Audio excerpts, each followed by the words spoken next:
est beau le village. Ouais, c'est...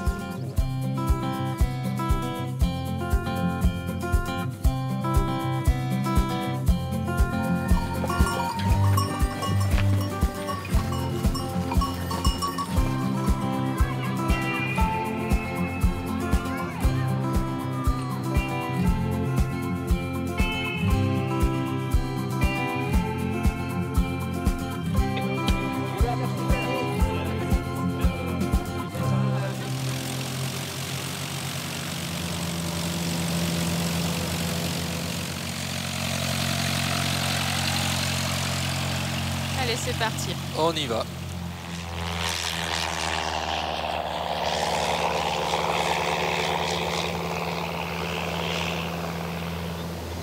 Waouh, ça c'est Dôme.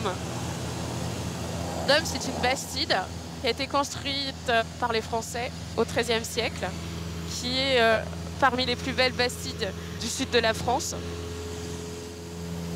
Ce matin, Fanny Van Tornout survole les villages de Dordogne. Elle part à la recherche des plus beaux d'entre eux pour y accueillir des tournages de cinéma. Un travail que réalise son association depuis 2005.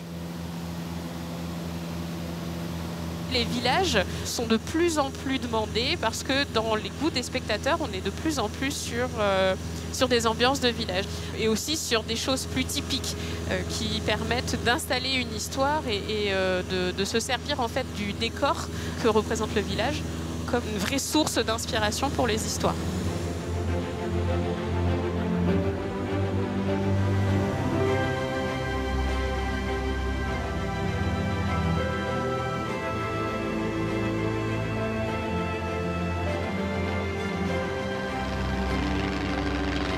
Fanny a rejoint l'association Ciné Passion en 2012 pour rester vivre dans sa région natale.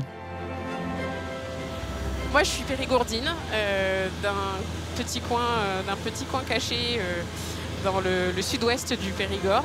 Et j'ai eu la chance de pouvoir faire toutes mes études dans la capitale, à Périgueux.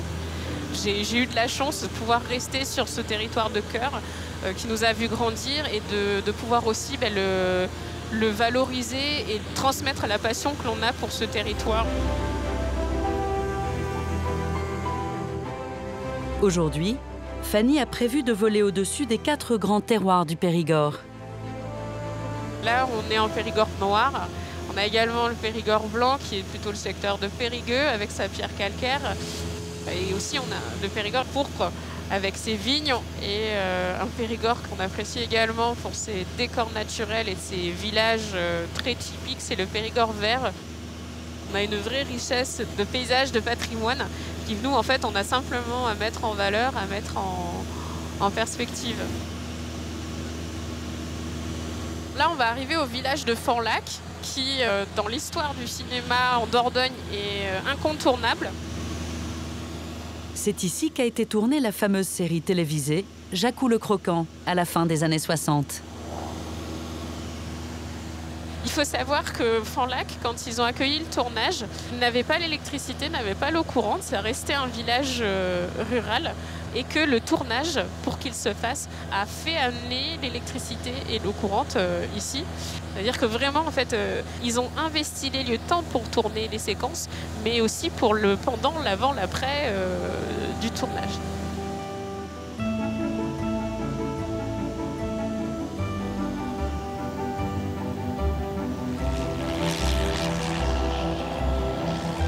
L'avion approche de l'un des sites les plus emblématiques du territoire. La vallée de la Dordogne, avec ses châteaux médiévaux et ses villages perchés comme Castelnau-la-Chapelle.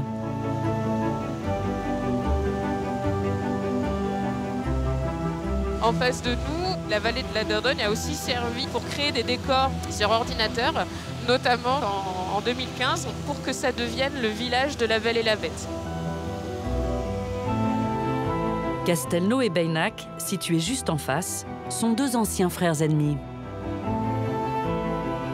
Au Moyen Âge, ces châteaux font l'objet de nombreuses rivalités.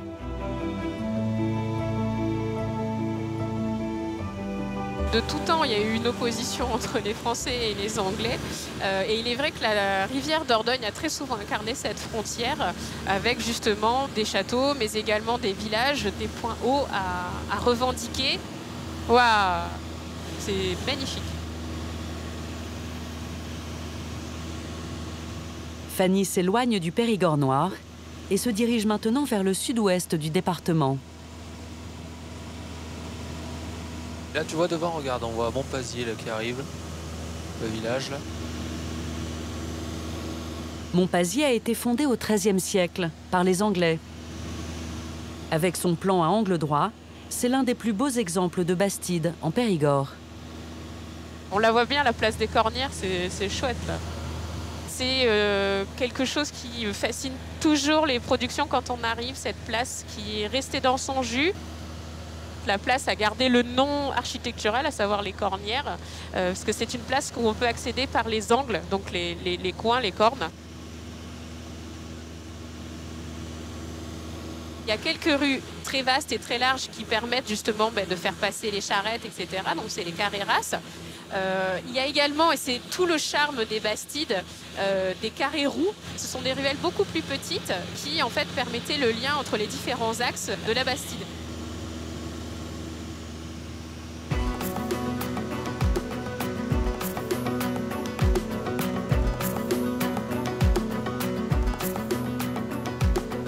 Le Périgord est une terre de tournage depuis près d'un siècle. Les paysages que l'on voit par exemple aujourd'hui, ça parle de soi. Le Périgord raconte une histoire, on est simplement les entremetteurs.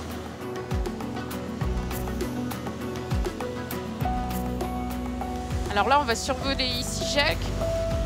C'est une ancienne cité des évêques, parce qu'il y a le palais des évêques de Sarlat qui est encore visible, qui date du Moyen-Âge, mais avec un aménagement au XVIIe siècle. Là, on le voit, il a deux tours carrées.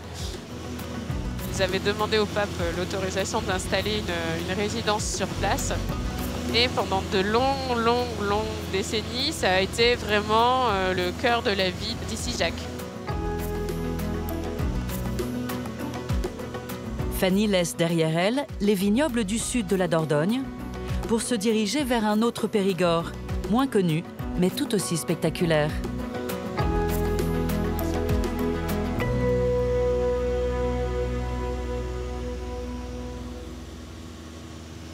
On est rentré dans le Périgord vert avec une de ses plus belles représentations, à savoir Bourdeille. Il est très particulier parce qu'il a au sommet d'un piton rocheux deux châteaux, un donjon médiéval et un logis Renaissance, qui sont très proches. Il y a une dizaine de mètres entre les deux entrées. Ils font partie de la même enceinte, mais ils dominent en fait tous les deux la vallée de la Dronne. Pour nous, en tant que décor de tournage, c'est un des rares exemples de château que l'on peut avoir avec un château 2 en 1, très scindé finalement. Super.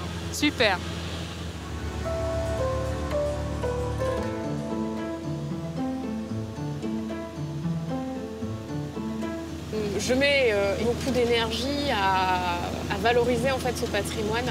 C'est plus qu'un métier, même c'est une passion, puisqu'on a la chance d'avoir un territoire avec des châteaux, avec des villages aux architectures différentes.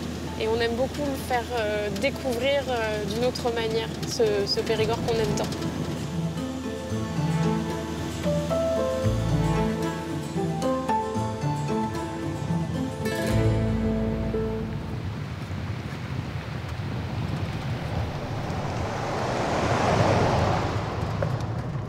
Un peu plus tard dans la journée, Fanny poursuit son repérage dans le nord-est de la Dordogne.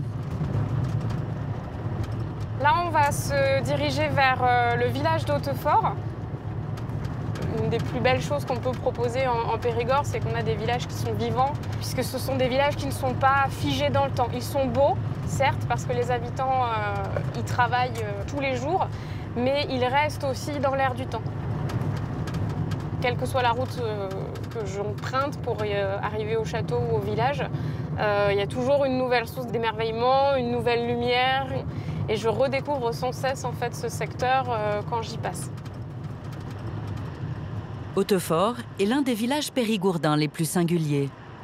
Il accueille des tournages pour le cinéma depuis les années 60. Là, on a vraiment le paysage le plus beau de Hautefort avec une ligne droite. On voit le château posé sur son éperon. On a le village qui est lové tout autour. C'est un château en plus qui est assez surprenant parce qu'il ne correspond pas forcément à l'image qu'on se fait du Périgord plutôt médiéval. On a vraiment une demeure de plaisance digne des châteaux au nord de la Loire. C'est parmi les plus beaux paysages du département. Fanny arrive dans le village où les maisons semblent épouser les contours des remparts. On va avoir des montées, des descentes, des petites rues un peu biscornues qui vont justement nous rappeler cette implantation un petit peu médiévale du château et donner aussi un aspect très typique au village. Un peu plus loin, apparaît l'un des édifices qui fait la richesse architecturale de ce village. Là, on aperçoit l'autre caractéristique de Hautefort, à savoir son hôtel-dieu. C'est un hospice qui a été construit par le marquis Jacques-François de Hautefort. Il était très pieux. Il estimait que c'était son devoir de pourvoir aux besoins de sa population, notamment des plus démunis. Donc il a construit cet hôtel-dieu dans le même style que son château, un petit peu sur le modèle de la Pitié-Salpêtrière à Paris. Au détour d'une ruelle, Fanny complète son catalogue de photos de Hautefort. C'est une rue qui peut servir tout à fait pour une arrivée de château. Cette autre maison, sur la place du village, a été le décor d'un film avec Meryl Streep dans les années 80. Au-dessus de nous, en fait, on va découvrir les coupoles d'une des tours du château de Hautefort, qui sont quand même assez uniques en Périgord. Au détour d'un mur comme ici, on va apercevoir une tour, on va apercevoir la façade nord, un bout des jardins. On va tout de suite prendre la mesure de ce château qui montre la puissance du marquis quand il a amélioré son château au XVIIe.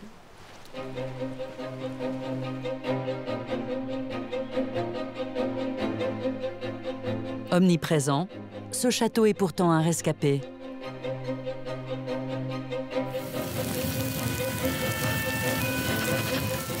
À la fin de l'été 1968, un incendie se déclenche.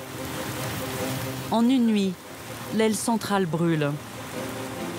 Toiture, mobilier, tout disparaît.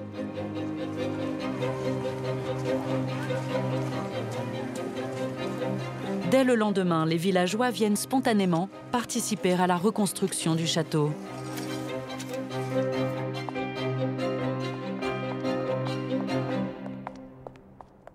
Aujourd'hui, il a retrouvé toute sa superbe. Fanny est accueillie par la directrice, Marie Maître-Pierre Blondonnet, dans l'impressionnante cour d'honneur. On a vraiment cette résidence qui s'ouvre en fait sur le paysage. On a cet immense pavillon bordé de 2 ailes, fermé de chaque côté par des tours, surmonté par des clochetons. Donc c'est vraiment une organisation symétrique avec des lignes très pures, un étage noble, où on a effectivement ces fenêtres assez volumineuses qui s'ouvrent sur l'extérieur. Au rez-de-chaussée, l'architecture de la galerie basse s'inspire d'un style très prisé au XVIIe siècle. Alors ici, on est effectivement sur une reproduction de ce qu'on peut trouver à Paris, à savoir la galerie des Vosges. Donc là, c'est une galerie, une immense galerie, qui s'organise sur toute la longueur du pavillon central, en rez-de-chaussée. Et on a ces ouvertures qui ménagent un petit peu de lumière sur la cour, avec notamment ces arcs en 11 de panier. Donc là, c'est vraiment l'idée de reproduire ce que le marquis pouvait observer autour de lui, je dirais la mode à l'époque architecturale. Elle a très peu de mobilier sur le côté, il y a beaucoup d'ouvertures. Elle est pavée avec et du pisé et des dalles beaucoup plus grandes. Ça nous permet surtout d'envisager presque une petite rue, une ruelle. Cette arcade, elle peut donner vraiment beaucoup de vie. Toujours aussi majestueux cet escalier. L'escalier d'honneur mène à un espace ouvert à la visite depuis 3 ans. c'est l'une des salles du château les plus insolites.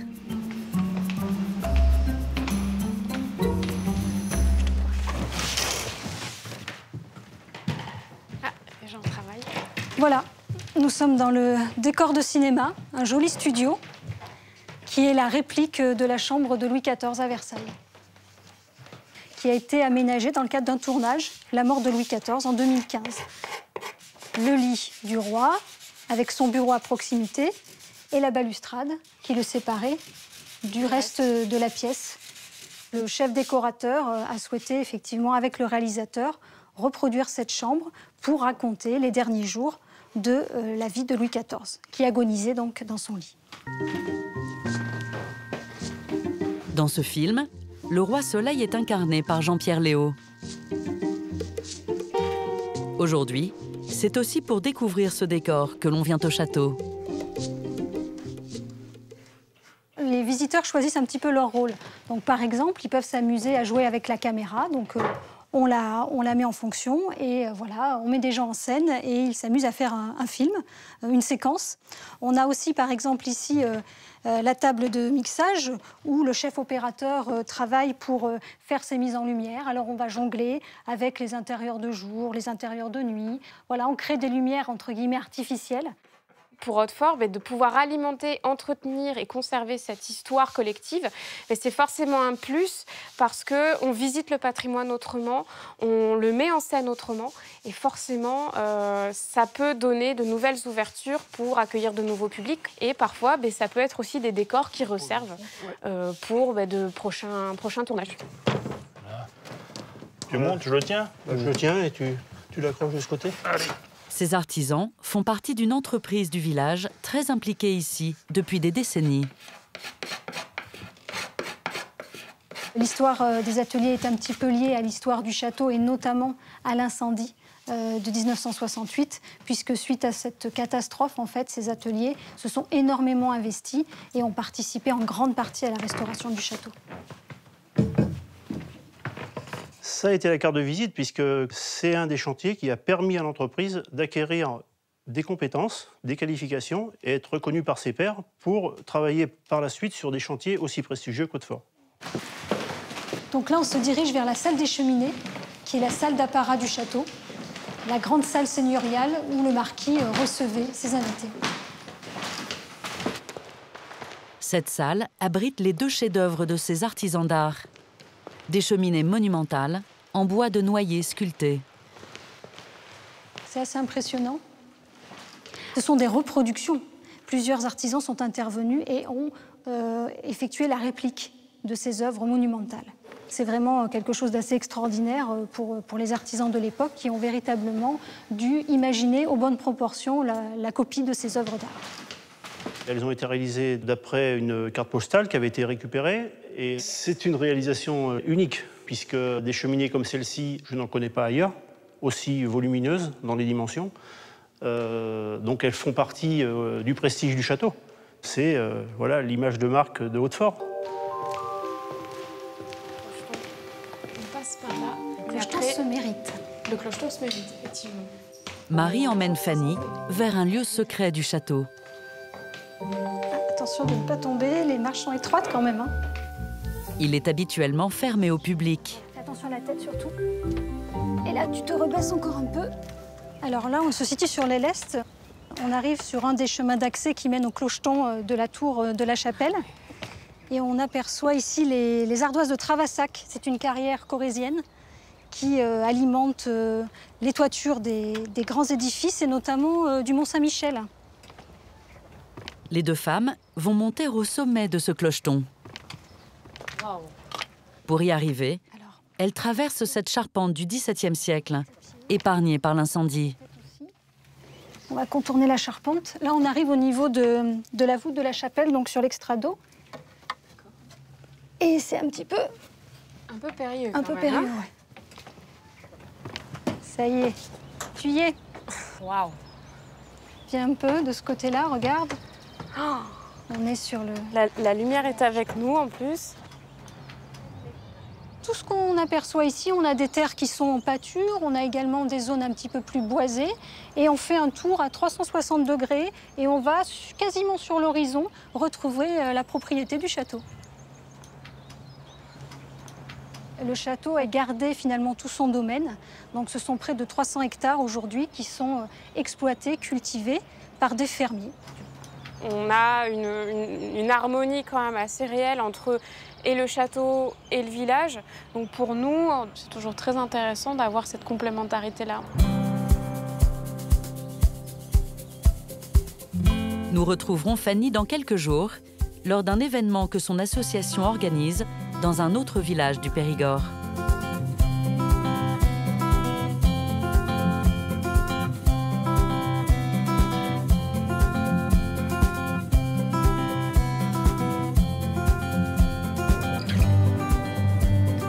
Ah, je sens qu'on approche et que c'est bientôt le début des vacances. Sur la route entre Bergerac et Sarlat, Patrice Bourgex est de retour dans sa région natale. Comme chaque année à la même époque, ce professeur d'histoire vient passer l'été en Dordogne. Ça fait plaisir de retrouver des paysages qui ont marqué une grande partie de ma vie. C'est l'endroit où j'ai grandi, où j'ai vécu pendant très longtemps, et puis depuis quelques années, je vis à l'étranger. Et donc là, je rentre de Finlande, où je vis à Helsinki avec ma petite famille. Et notre grand bonheur, c'est de retourner à la maison, puisqu'on a une maison à Cadouin. Et donc pendant 1 mois et demi, on profite de notre maison et de notre village. Après un long trajet, Patrice est presque arrivé. Il lui reste une vingtaine de kilomètres à parcourir le long de la rivière. Là, on est à 5 après de la Linde. Donc là, on a la Dordogne, le canal, la route, le chemin de fer. C'est un condensé des moyens de transport depuis plusieurs siècles. Au 19e siècle, ce canal qu'on aperçoit a été construit pour sécuriser justement le transport des marchandises sur la Dordogne, parce que dans cette partie-là, il y avait beaucoup de gabarres qui chaviraient à cause des passages un petit peu dangereux de la Dordogne ici. Et puis on a juste à côté la voie de chemin de fer qui a succédé au canal quelques années après sa mise en service à la fin du 19e siècle. De l'autre côté de la Dordogne, il y a les moulins de Couze, qui sont des moulins à papier du 15e siècle. Ces cheminées témoignent de la riche activité industrielle et commerciale du cours d'eau.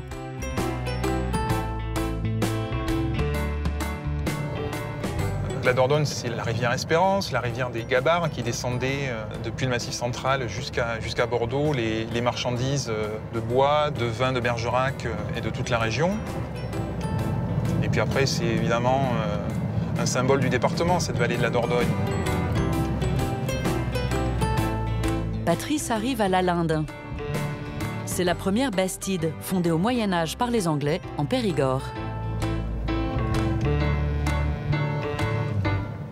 Là, on va voir la halle qui a été reconstruite au 19e siècle, avec la place qui est la caractéristique des bastides, c'est la place centrale de la ville.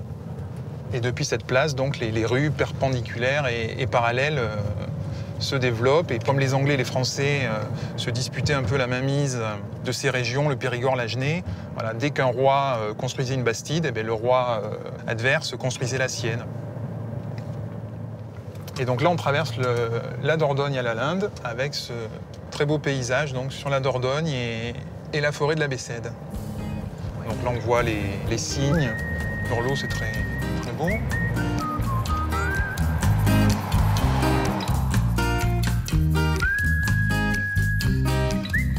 Patrice emprunte la dernière portion de route qui mène à son village de Cadouin.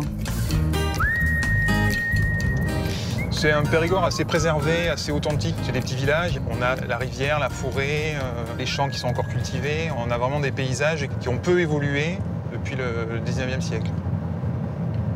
Là, c'est la vallée du Bélingou, donc c'est un petit ruisseau de 8 ou 9 km. C'est dans cette vallée que l'abbaye de Cadouin a été fondée en 1115. Et ensuite, le village de Cadouin s'est développé autour de cette abbaye. Les derniers virages. Voilà, on aperçoit le clocher de Cadouin, donc ça y est, on arrive.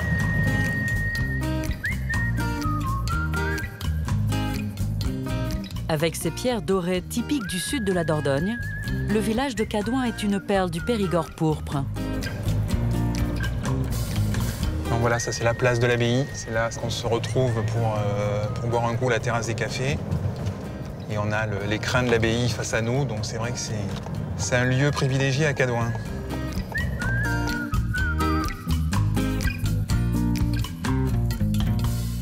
C'est la maison au volet rouge, là, juste ici, avec la belle vigne qui a bien poussé.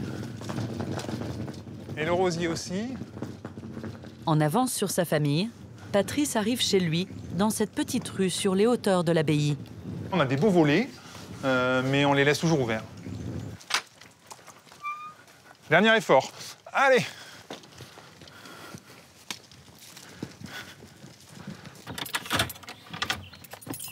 Voilà, on est à la maison, ça y est.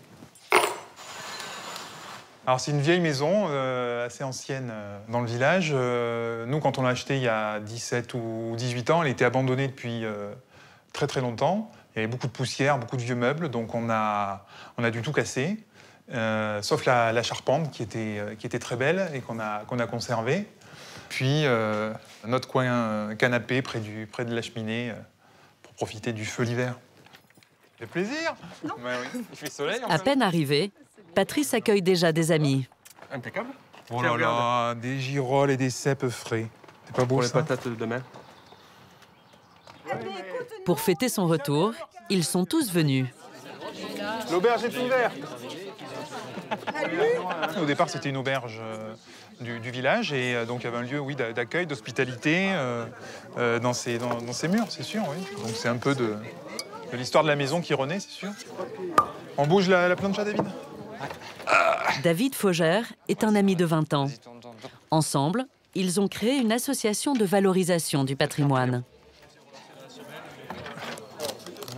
On s'est connus un été quand David est venu faire visiter le cloître de Cadouin, un boulot d'été où moi aussi je travaillais comme guide. Et puis il était géographe à Bordeaux et moi historien, donc on ne s'est plus quittés depuis.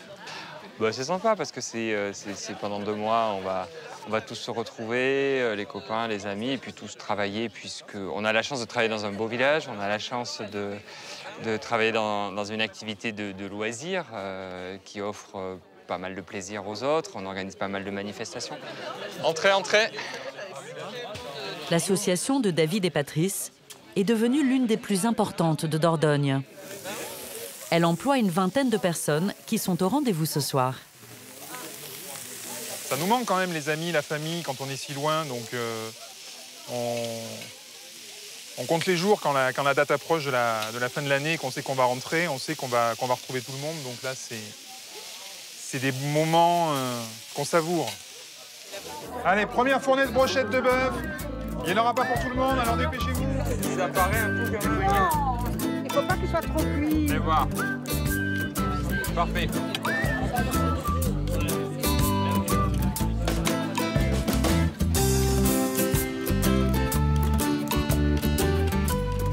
Le lendemain, Patrice et David partent rejoindre leurs amis de l'association dans un des plus beaux châteaux de la région.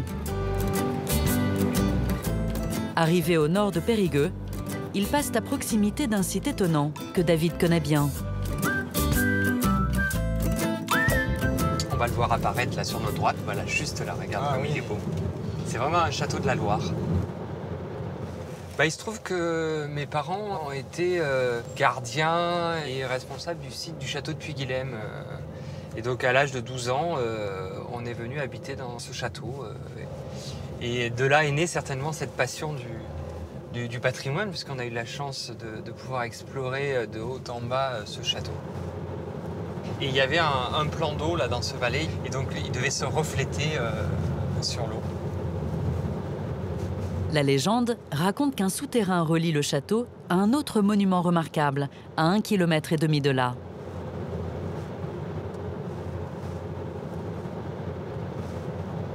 À l'abbaye de Beauchose, elle est très belle parce qu'elle est au milieu de la forêt et elle a la particularité d'être une abbaye cistercienne comme celle de Cadouin. Donc il n'y en a pas beaucoup en Dordogne. Et à la différence de Cadouin, elle a été détruite en très grande partie. Et donc aujourd'hui, c'est un site un petit peu romantique, au milieu de la forêt, avec des belles ruines bien préservées.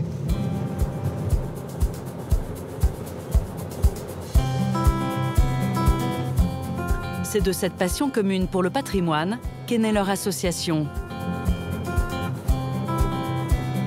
L'objectif, il est tout simple, c'est faire découvrir le patrimoine du Périgord, donc le patrimoine historique, mais aussi naturel, et le faire découvrir à tous les publics. Donc on gère des sites touristiques, un jardin, une filature, un moulin à papier, et depuis cette année, donc, le château de Lanquet. C'est la première fois qu'on va gérer l'exploitation d'un château. Et en Périgord, c'est vrai que les châteaux, ça a une importance particulière, donc on est très fiers de gérer le château de Lanquet. Il y a un peu d'excitation de tout le monde de préparer la première grande saison de l'été. Donc on va essayer de tout mettre en ordre pour que tout soit prêt pour l'arrivée des touristes au mois de juillet et au mois d'août.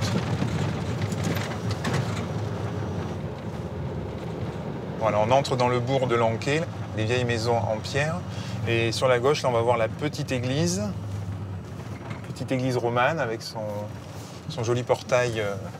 Et puis à côté, la halle du 19e siècle en pierre, où se déroulent les marchés.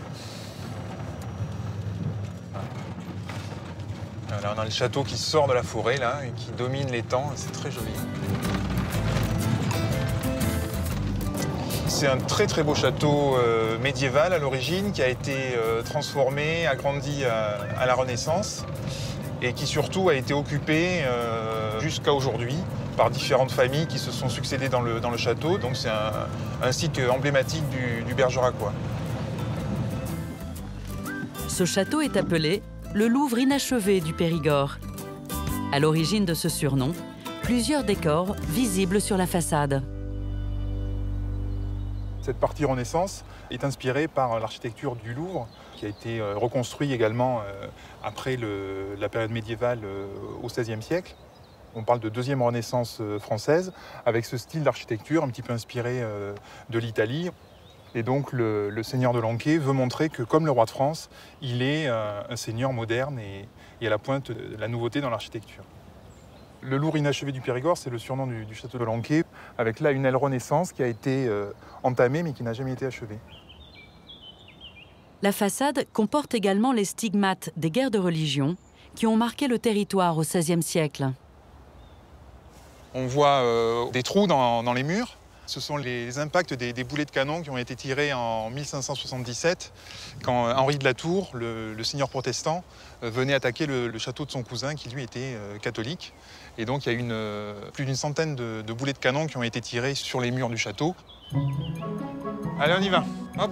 Faut pas laisser traîner dans l'herbe. À quelques jours de l'ouverture au public, c'est l'équipe de l'association au grand complet qui s'est mobilisée pour embellir le château. Attention à la marche.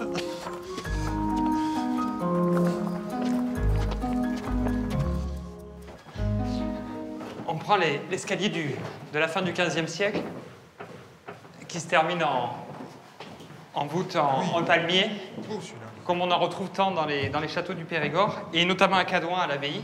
C'est la même époque, fin 15e. Gothique, flamboyant. Attention. On va dans le salon de musique, là, en traversant le salon bleu. Alex va monter, mais tu vas prendre... Cette tenture de la fin du XIXe siècle vient tout juste d'être retrouvée.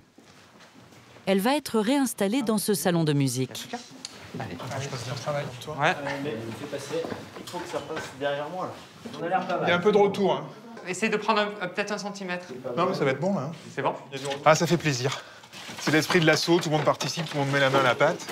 Et puis, comme ça, on se sent vraiment investi dans le projet. Il n'y a plus que les embrasses à mettre, c'est bon. C'est de l'énergie, c'est de la passion. Ce sont des collègues, des amis, et puis on est toujours dans des endroits improbables. Moi, je dis souvent, quand on fatigue un peu, ça arrive, ça râle, comme dans toute équipe. Je leur dis, mais attendez, on a de la chance, regardez où on est. C'est pas permis à tout le monde, quand même. Tu montes encore. Guidé par Simon, un autre membre de l'association, Patrice monte au 2e étage pour découvrir un des chefs-d'œuvre du château. Là, on va poser ce lutrin dans l'appartement de monsieur. Voilà. Ah oui. Alors, t'as vu la cheminée un peu? Ah, elle est magnifique. Ici, il souhaite donner les clés aux visiteurs pour comprendre les décors de cette cheminée Renaissance. Mais alors, ce qui est intéressant, comme on est au 16e, dans cette partie, on est 70 ans après la découverte de l'Amérique. Et il y a déjà une connaissance des propriétaires des fruits et légumes nouveaux. Donc là, par exemple, là-haut, tu vois, t'as des haricots. Ah bon? Ça vient vraiment du Mexique, d'Amérique centrale. Et puis on en retrouve ici, notamment dans cette petite corne d'abondance avec du maïs, de la citrouille aussi, qui vient d'Amérique du Nord. Et puis après, il y a d'autres fruits exotiques qui viennent plutôt d'Afrique, comme les bananes également. L'objectif, c'est que le maximum de gens viennent découvrir le château. Donc on s'adresse aux spécialistes d'architecture qui va venir découvrir ces magnifiques cheminées. Et puis aussi au grand public qui est curieux d'histoire et qui a envie de découvrir l'histoire des familles qui ont habité ce château.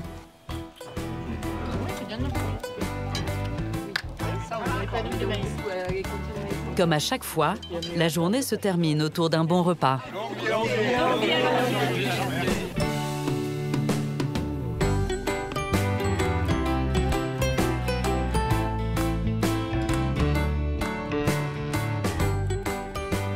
Le lendemain, Patrice et David se rendent dans le nord du département, où une belle surprise les attend. Depuis quelques années, leur association est sollicitée pour apporter des conseils à d'autres sites remarquables de la région.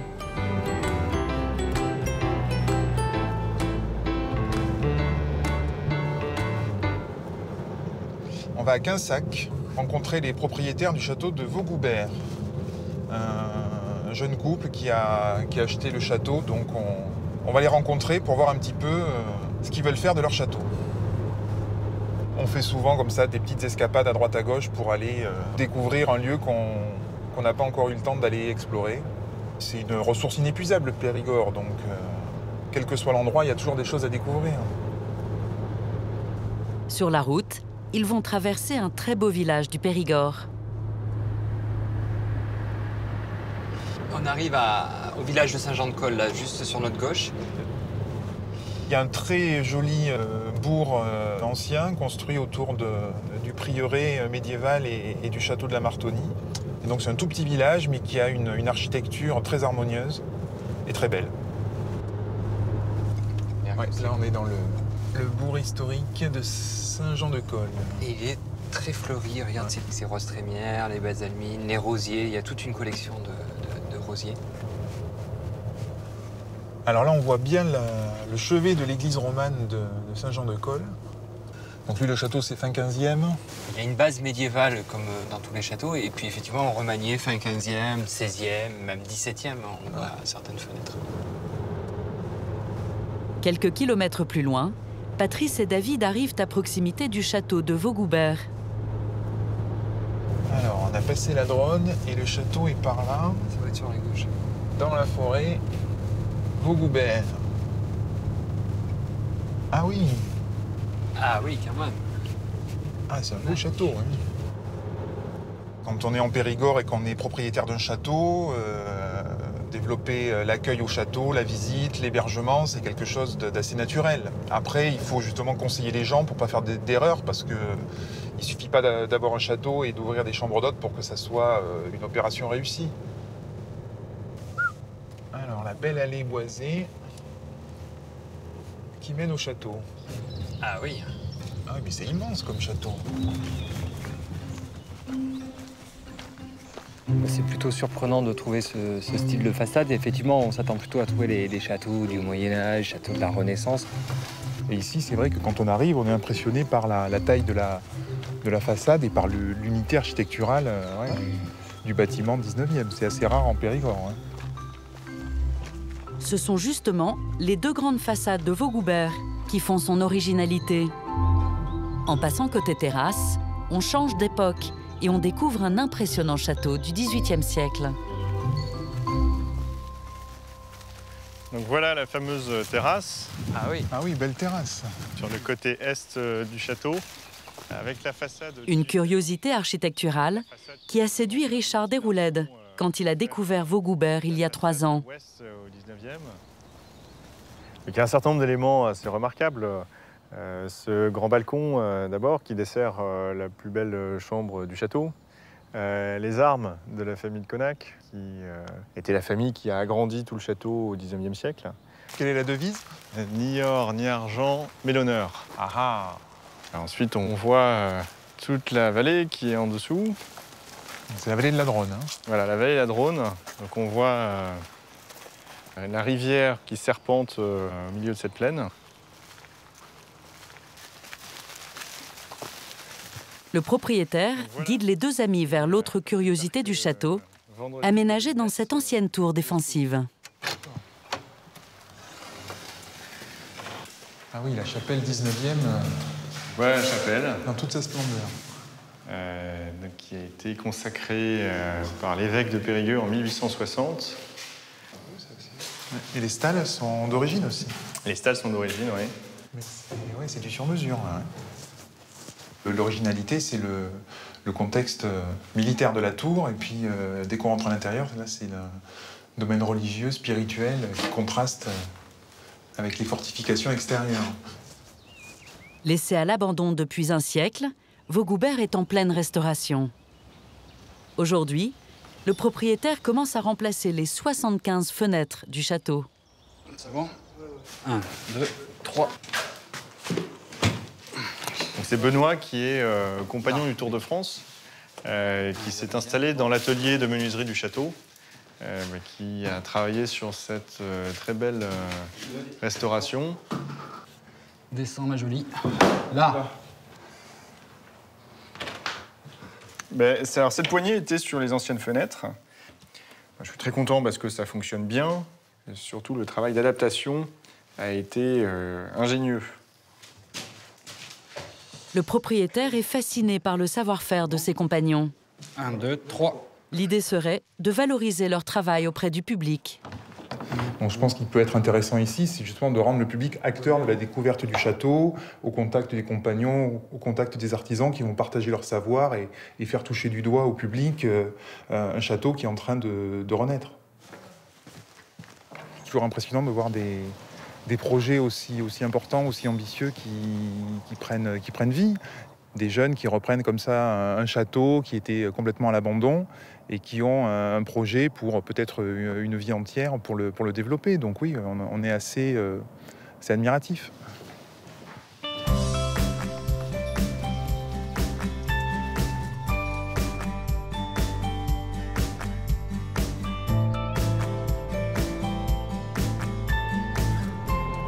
Patrice et David se rendent à présent dans un jardin remarquable de Dordogne, où tout a commencé pour l'association.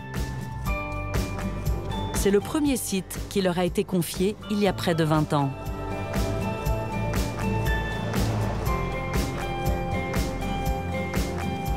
On avait tout approuvé, on était des petits jeunes à l'époque, on n'avait pas beaucoup d'expérience, on avait beaucoup d'enthousiasme et puis une certaine idée de la valorisation du patrimoine. Et ensuite, quand on a été capable de faire ce qui a été fait à Limeuil, ça a donné encore plus de confiance à l'équipe et puis à ceux qui nous ont confié d'autres projets ailleurs. En chemin, ils traversent un paysage singulier, le cingle de Trémola, un des méandres de la Dordogne.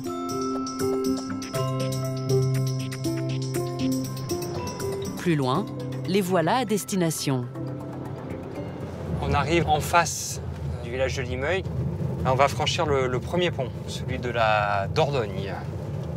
Là, on a la vue sur le village là, qui domine le confluent de la Dordogne et de la Vézère. On voit les belles maisons de Limeuil. Et puis tout en haut, donc, le parc panoramique avec les anciennes murailles du château fort. Magnifique. Pour accéder au jardin panoramique, au sommet de Limeuil, les 2 amis vont remonter tout le village.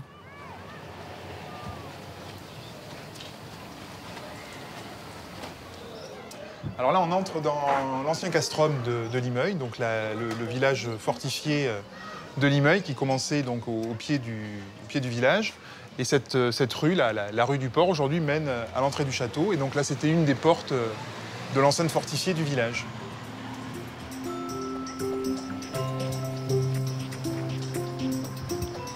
Bon, ça se mérite, les jardins de Limeuil. Hein.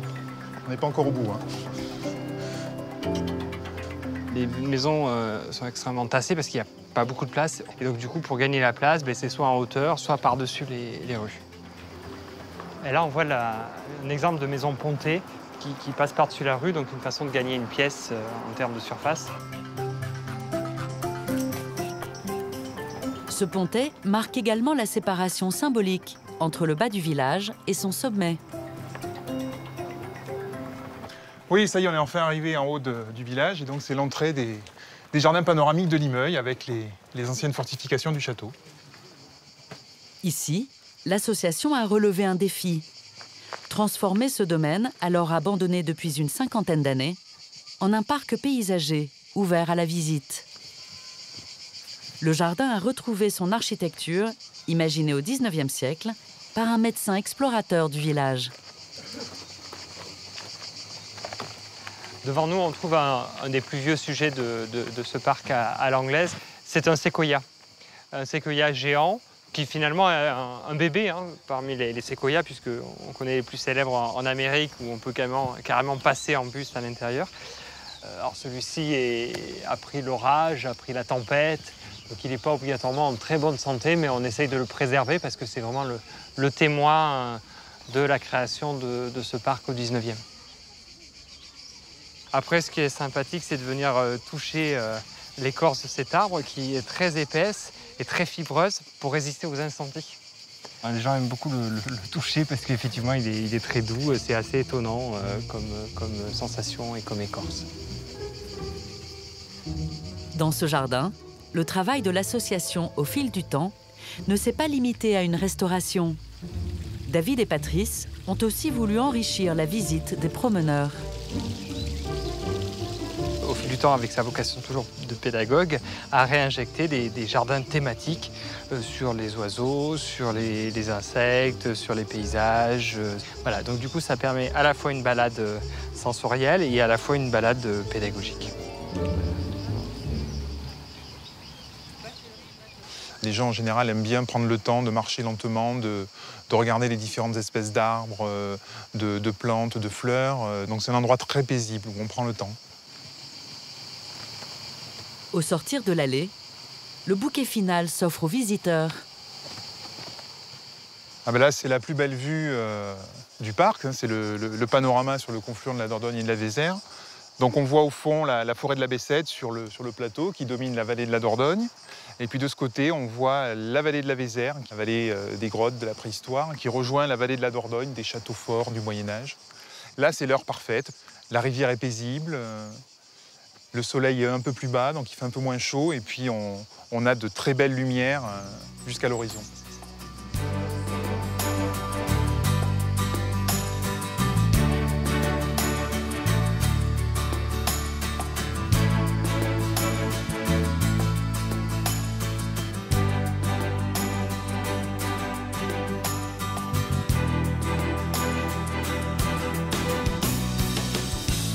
Retour à Cadouin.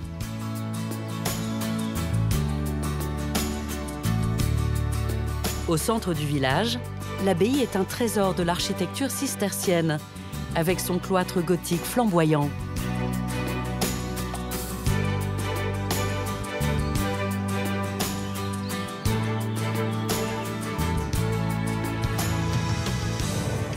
Aujourd'hui encore, c'est le cœur de la vie culturelle du village. Ce soir, l'association Ciné Passion prend ses quartiers sur le parvis pour un événement spécial.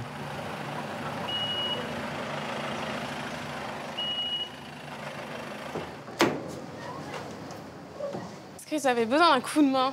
Je suis arrivée pile à l'heure, je crois. Nous retrouvons Fanny. Avec ses collègues, elle organise une projection de cinéma gratuite, comme chaque été à Cadouin. Moi petit. Regarde, derrière R2D2 qui arrive. Mais 2h30 avant la manifestation, elle vient de changer de plan.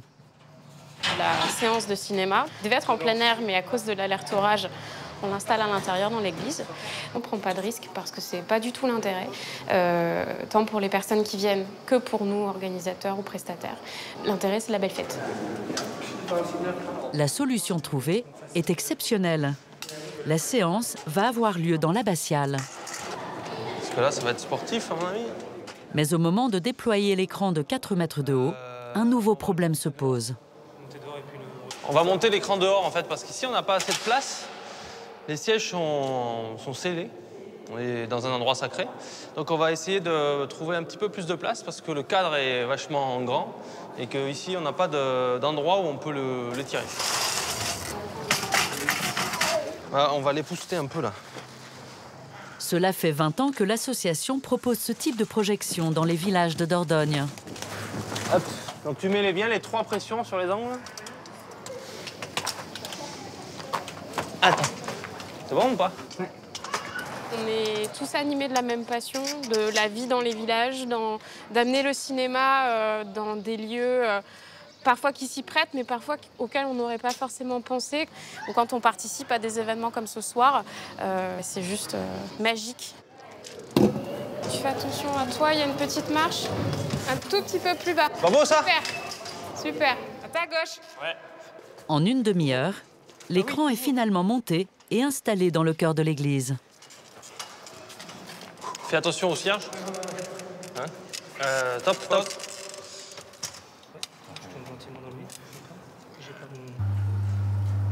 C'est le projecteur numérique. Ça nous permet de répondre à certains territoires voilà, qui sont un petit peu en demande de culture, en demande de cinéma.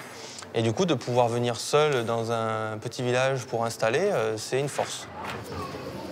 La vocation de Fanny est née grâce à des projections comme celle de ce soir. C'est bon, c'est attaché.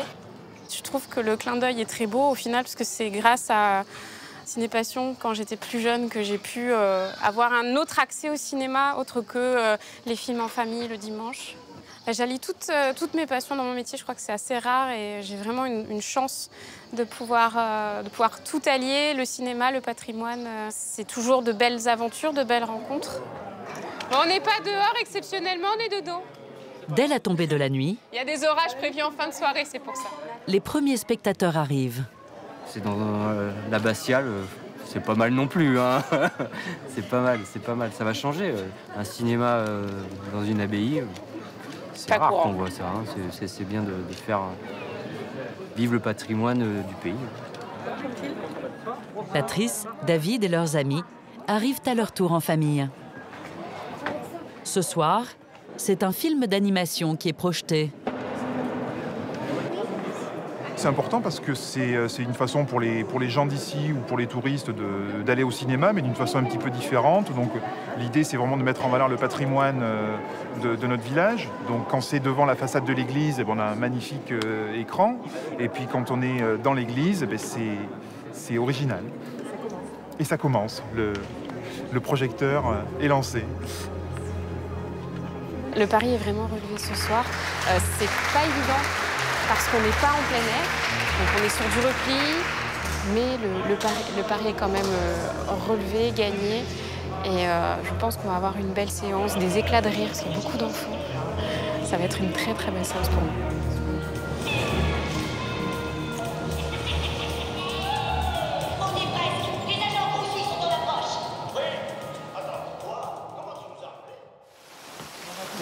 C'est magnifique.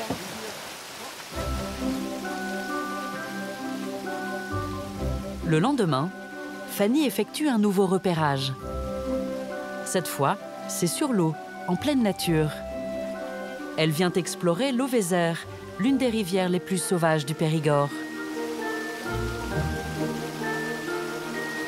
D'accord? D'accord. Donc là, il faut que tu fasses ton chemin. On va contourner sur le caillou. Et là, un petit coup de paille à droite, à droite. Alors là, on est bloqué. C'est pas grave. Bouge pas. Là, en marche arrière. C'est pas mal aussi en marche arrière. Je vais récupérer ma pagaie là-bas. Le kayak est une grande première pour Fanny. Voilà. Il y a du courant quand même, hein. J'ai pas l'impression d'être en Dordogne. J'ai pas l'impression de reconnaître mon Périgord. Je l'ai toujours vu sur la rive. Et là, d'être dessus, c'est magique de le découvrir comme ça. Elle est accompagnée par l'un des spécialistes des gorges de l'Auvézère. Jean-François Aublanc est moniteur de canoë. Il travaille ici depuis 30 ans. Là, on se trouve sur l'eau Vézère, hein, et la partie difficile de l'eau Vézère. On est entre le passage des Serpents et le Saut-Ruban. On est sur les socles anciens du Massif central. C'est du schiste, la roche, c'est une roche très dure, imperméable. C'est pour ça que la rivière a beaucoup de mal à creuser son lit à l'intérieur et que ça demeure comme ça. Et là, on se trouve vraiment au pied donc, de la falaise du Saut-Ruban, qui fait 25 mètres de haut. Voilà, et qui domine en fait le Saut-Ruban et le passage suivant. Pour faire de l'eau vive, c'est sympa. On peut se faufiler entre les cailloux, il faut bien choisir son passage et c'est super. Un peu plus loin, ils doivent débarquer, car aujourd'hui la rivière est trop basse pour franchir en toute sécurité le passage le plus connu des gorges, le Saut-Ruban. Une cascade réputée dans le monde du kayak, où des sportifs de haut niveau viennent s'entraîner. Fanny va donc s'attaquer au rapide suivant. Hop, hop, hop. Ah, encore à gauche. Ouais, encore, ouais, c'est bon là, ouais, allez. Hop, on y va, ouais. Et on pagaie, ouais, c'est bon. Oups là! Ah, j'ai réussi! Allez. Après ses premières sensations, la jeune femme est conquise par ce site spectaculaire. On ne se contente plus de la petite rivière ou du canoë tout simple. On veut des choses un peu plus accidentées, où les décors, en fait, ils servent vraiment de respiration à l'intrigue. Et comme on a de plus en plus de policiers, de plus en plus de choses où on explore l'âme humaine, avec ce genre de décor, ça fonctionne parce que ça crée un environnement qui est absolument pas commun. Et en Périgord, d'avoir ça, c'est unique. Fanny et Jean-François terminent leur descente dans un secteur un peu plus calme, en aval de la rivière. On est plus proche de la nature parce que c'est assez sauvage. On est toujours surpris par les paysages parce que les routes sont un petit peu loin de tout ça. Et les gens n'ont pas du tout l'habitude de voir le paysage autour d'eux de par la rivière. L'eau Vézère, elle a cet avantage peut-être qu'elle est moins connue. Du fait qu'elle est moins connue, il y a moins de fréquentation, donc il y a moins d'aménagement. Et elle a une atmosphère qui est particulière, ce qui permet d'avoir une multitude de décors à proposer. Et après, on laisse le paysage faire le reste. Jean-François, merci pour ta connaissance sur le secteur, parce que là, c'est une mine d'or que j'ai à exploiter maintenant. Bravo, parce que c'est loin d'être évident. Sur l'eau Vézère haute, voilà, en kayak, histoire de dire, c'est quand même une performance.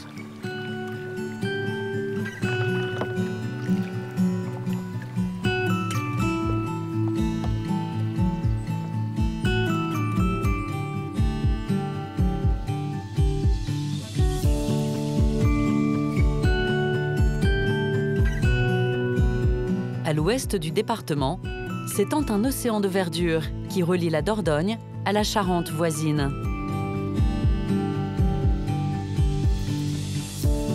Ce massif de 50 000 hectares abrite une abbaye fondée par les moines trappistes. Ils ont replanté cette forêt de la Double au XIXe siècle.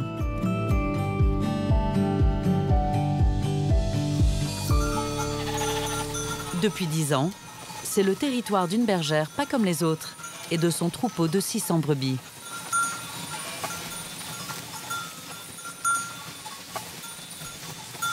Viens ici, Ellie. Viens ici. Voilà, elles vont s'étaler autour de l'étang, là. Ça va être bien. Viens ici. À chaque endroit où je vais, il y a au moins un étang où je peux abreuver les bêtes. Ça, c'est vraiment impeccable, c'est génial. Là, ça va être un peu du remue-ménage. Ellie, tu viens. Elles avaient bien soif, hein. Elles ont tout le temps soif en ce moment. C'est trop chaud. Dans le pays, Thérèse Koller est surnommée la bergère sans terre. Originaire de Suisse, elle a introduit ici un concept inédit. Élever un troupeau sans posséder ses propres pâturages. Bon allez, ça vous plaît plus ici, hein? Au départ, c'était magique de découvrir tous ces endroits, de découvrir cette forêt, découvrir ce domaine. Et il y a des gens qui ont été super enthousiastes. Entre eux, ils ont dit « Oh là là, Thérèse veut faire ça, il lui faut du terrain, mais t'as pas un bout là, tu fais rien, tiens, propose-lui ça. » Alors au début, je faisais des zigzags dans toute la double. Les gens me disaient « Tu peux aller là, tac, j'y allais. Tu peux aller là, tac, j'y allais. » Et petit à petit, il y a un circuit qui s'est instauré et ce circuit, je l'ai toujours. On ne peut pas faire ça si on a toujours l'impression de ne pas être bienvenu, parce qu'on n'est pas chez soi, jamais. Ça peut vraiment que marcher quand on est bien dans le pays, avec les gens, avec tout le monde. Allez, derrière, derrière. Régulièrement, Thérèse fait transhumer ses brebis dans la forêt vers de nouveaux pâturages. Maintenant, on arrive dans un autre style de forêt. Tout à l'heure, on était dans les pins. Et là, on est dans les feuillus. Tout le monde s'arrête et elle mange le lierre, les feuilles. C'est de la bonne nourriture pour elle, la forêt. En échange de l'accès à ces terres, les brebis entretiennent gratuitement le sous-bois. Viens, viens, laisse-les aller. Elles passent, elles mangent, elles passent, elles piétinent, elles font des chemins. Donc voilà, tout ça, ça garde le milieu ouvert, un peu comme les animaux sauvages, mais en plus grande quantité. Si on laisse tout comme ça, on ne peut plus y aller. Il y a un mur de ronces et peut-être quelques sangliers dessous, mais c'est tout.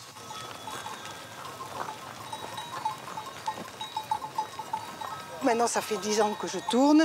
J'ai toujours assez d'herbe. Ça fonctionne. Alors, pourquoi chercher autre chose?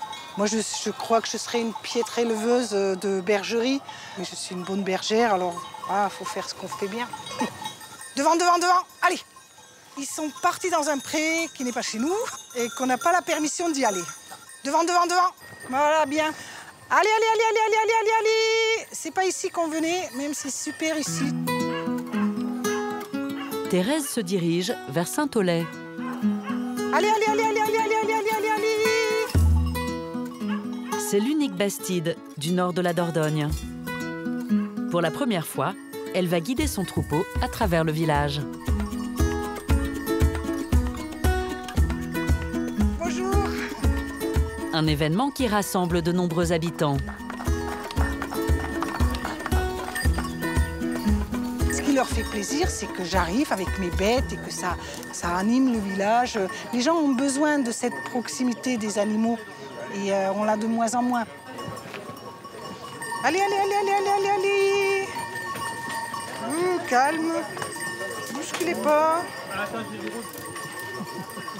Ce qui est compliqué, c'est que c'est pas leur milieu naturel et quand on est dans la nature, il n'y a rien. Si elles partent un peu sur la gauche, eh bien, on les ramène vers la droite. Que ici, c'est très précis. Il faut tourner là, s'enfiler là. Il y a des gens, il y a des chiens. Tout ça, ça perturbe un peu les brebis. Mais finalement, elles peuvent s'habituer. Elles s'habituent à tout, les brebis. Au pied de l'église, le troupeau s'arrête spontanément sur un espace vert du village. C'est un super endroit pour faire entretenir par des brebis. On peut s'imaginer, au printemps, quand l'herbe commence à pousser, je pourrais prêter un lot comme ça à la mairie. Et du coup, on peut faire tout le tour du village et elles peuvent entretenir comme ça. C'est tout à fait faisable.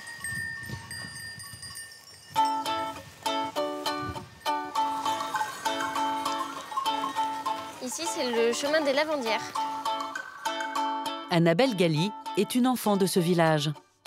Avec Jean-Guillaume, elle est revenue s'installer à Saint-Aulay il y a 5 ans. C'est le chemin qu'empruntaient les femmes qui allaient laver leur linge au lavoir jusqu'à peu près au milieu des années 50. J'ai grandi dans le village, j'y ai passé toute ma jeunesse en fait. Je suis partie après pour les études et c'est vraiment un plaisir pour moi et pour nous maintenant d'avoir pu y revenir. C'est un choix de vie. Nous, c'était la campagne qui nous attirait. Et là, c'est vrai que quand on arrive dans ce coin-là de Saint-Aulé, on est toujours au centre du village, toujours dans le cœur du village. Et pourtant, on est dans un coin de verdure, de paisible, de relaxation. C'est vraiment un coin super agréable. Là, on a un point de vue qui est très sympa derrière les arbres. Vraiment, on voit toute la vallée de la Charente. Cette maison qui est là juste au coin, à l'angle, c'est une des plus anciennes maisons de Saint-Aulé qui a été construite dès que les habitants sont remontés proche du château, au-dessus de la Dronne. Et c'est une maison qui a appartenu à mon arrière-arrière-grand-mère. Elle doit dater à peu près du XVIe siècle. Annabelle est enseignante et Jean-Guillaume est expert en bâtiment. En plus de leurs activités, ils se sont lancés dans la restauration de cette propriété. Et donc là, nous voici chez nous, au domaine de la Valade. Lorsqu'il rachète ce lieu il y a 3 ans, il est à l'abandon. Depuis, il redonne vie à cet ancien domaine de chasse, construit pour le seigneur de Saint-Aulay dès 1610. Il y avait uniquement au départ le Châtelet, la partie centrale, qui elle date du début du XVIIe siècle. Et ensuite, après, autour, il y a la maison de maître qui est venue en deuxième, qui elle date plus du XVIIIe siècle. Et petit à petit, ils ont fait une enclave, un U comme ça, autour du Châtelet, pour faire cette cour intérieure au fur et à mesure des années. Ce pavillon d'entrée est aussi au cœur de leur projet pour le domaine. On fera une chambre d'hôte au-dessus du Châtelet, dans l'optique d'y faire des mariages, puisque si on avait pu se marier ici, on aurait adoré. Faire une chambre d'hôte, c'est quelque chose qui serait faisable d'ici quelques mois, quelques années, je sais pas. En attendant, la priorité, c'est l'arrivée dans quelques heures des premiers hôtes du gîte qu'ils viennent tout juste de terminer. On peut en mettre une sur le côté là. Ouais. Ils l'ont aménagé dans les dépendances du domaine. On a fait le plus gros, le plus laborieux et maintenant c'est agréable. On est vraiment dans les finitions et ouais, on est satisfait.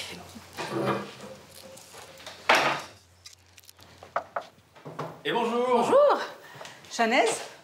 Annabelle, enchantée. Finalement. Enchanté, Jean-Guillaume, bonjour. Bonjour. Bonjour. Voilà, on est là. Très heureux de vous rencontrer. Merci. C'est beau, hein? Allez-y, entrez. Chanez et Maïté arrivent d'Andalousie. On va vous montrer les chambres. Première chambre ici, un peu colorée. Ah, c'est spacieuse, hein? C'est ma première expérience dans un gîte. Allez, on va changer un peu des hôtels et puis voilà, c'est avoir un chez-soi, c'est parfait, hein?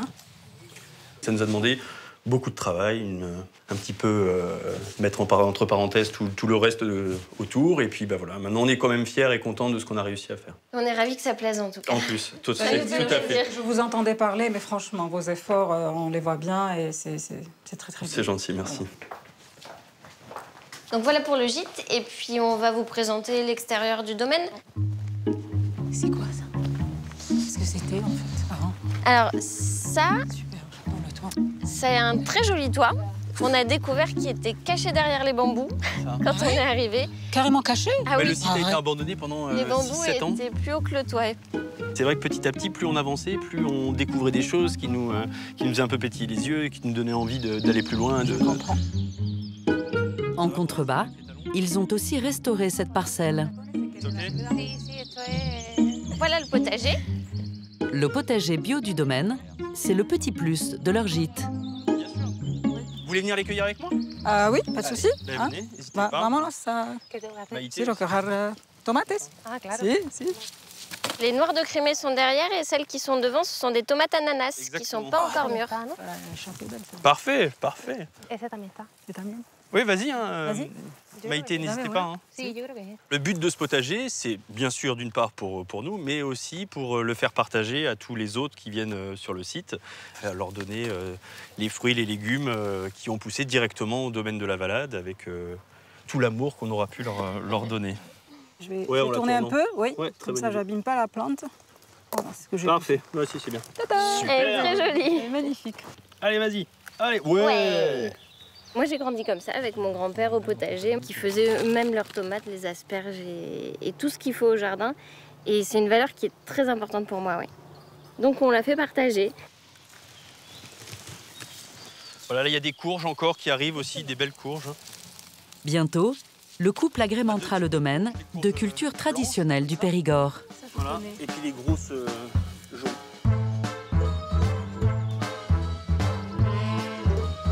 Quelques jours plus tard, des habitants sont réunis pour vendanger la parcelle municipale qui fait la fierté du village. Ce petit vignoble est une renaissance. Il y a 20 ans, des passionnés ont décidé de replanter ces vignes. Elles avaient disparu de ces terres qui font pourtant partie d'une appellation célèbre, le cognac.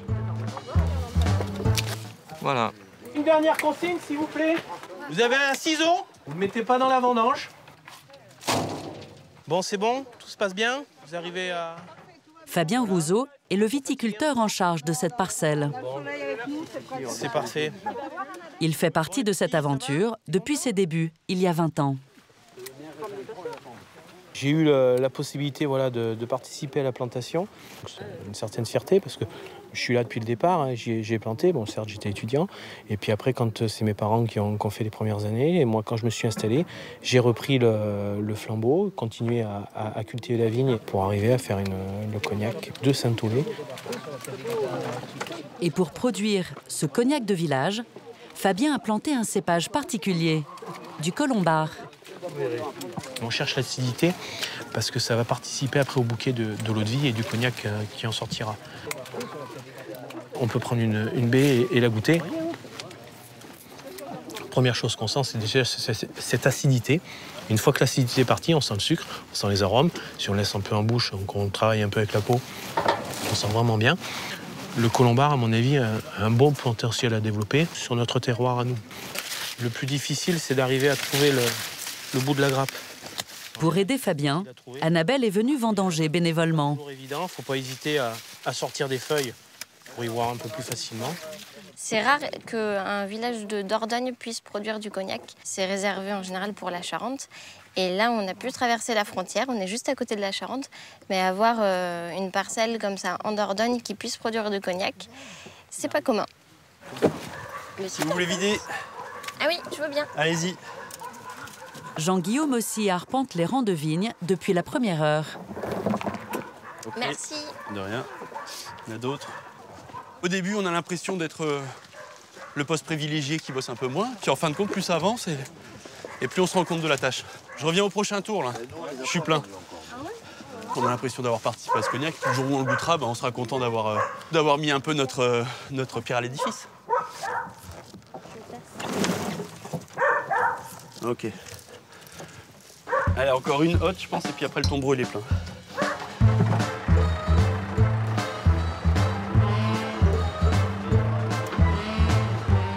Les habitants de la commune vont être les premiers en Dordogne à créer un cognac de village.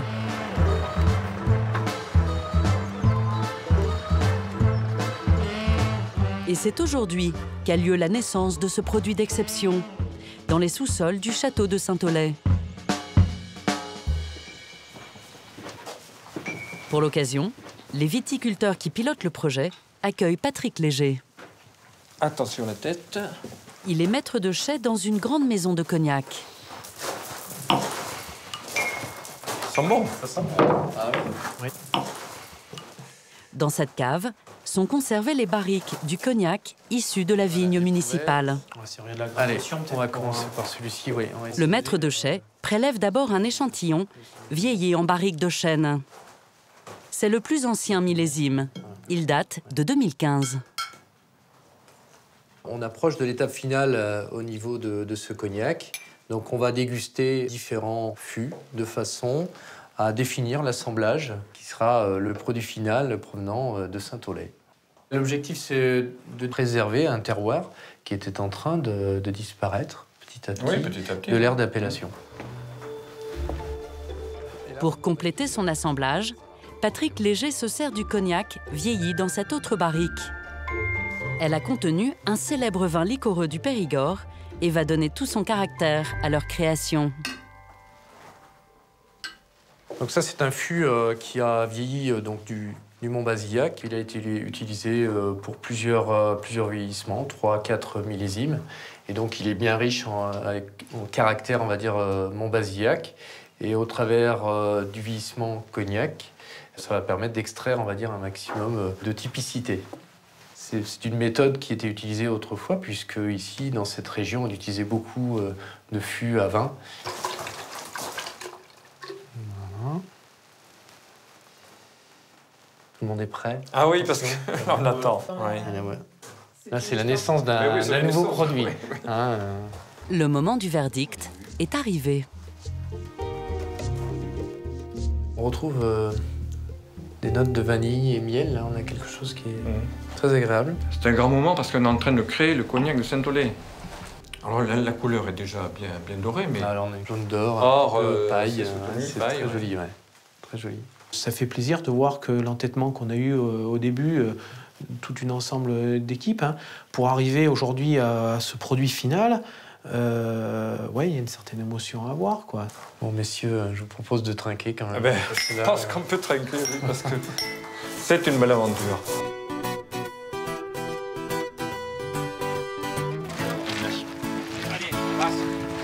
Vas-y, chef. Non loin du château, un autre projet mobilise les habitants. Attends, écarte. Attention là. Depuis quelques semaines, ils fabriquent une halle traditionnelle. Là, je peux en face, il faut décaler sûrement l'entrée. Je tiens plus. Hein. Non, c'est bon. On pense qu'il est normal et nécessaire de participer à un projet pour l'évolution du village dans lequel on habite. Et puis, c'est jouer le jeu, en fin de compte. Eux jouent le jeu en étant dynamiques et en permettant à ce village de prospérer. Et puis, nous, on joue le jeu en venant participer au projet collaboratif du village. Allez, monte encore. Allez, voilà. On la lève? C'est Thibault Lataste qui encadre les bénévoles. Il est compagnon charpentier et habite lui aussi le village. On la sort juste. On mate la chèvre, c'est l'ancêtre de la grue en fait. Il faut qu'on la mette debout, on appelle ça mater, pour qu'elle nous serve de point d'appui pour après lever la ferme qui est taillée. Vas-y. C'est médiéval, c'est une méthode de construction qui est la même depuis très longtemps, quoi. Et c'est important pour le village puisque la halle avait été démolie au 19e siècle. Et avec cette halle, le village va retrouver toute son intégrité. Et avec le four à pain en dessous, je pense que les gens vont venir et ça va créer un petit engouement et un lieu de rencontre supplémentaire. Vous pouvez avec un pied de biche vous caler dessous pour qu'il monte. Faut la sortir. On la tire pas. Après 2 heures de travail, la structure est presque achevée. Bientôt, les habitants pourront profiter de ce nouvel espace pour se retrouver.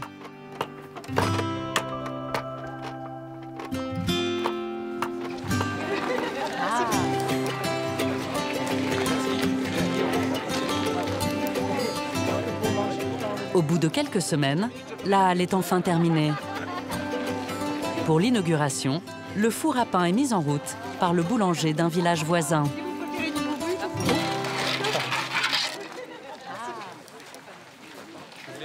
Ça a été fait par des bénévoles, mais comme ça. Ah oui.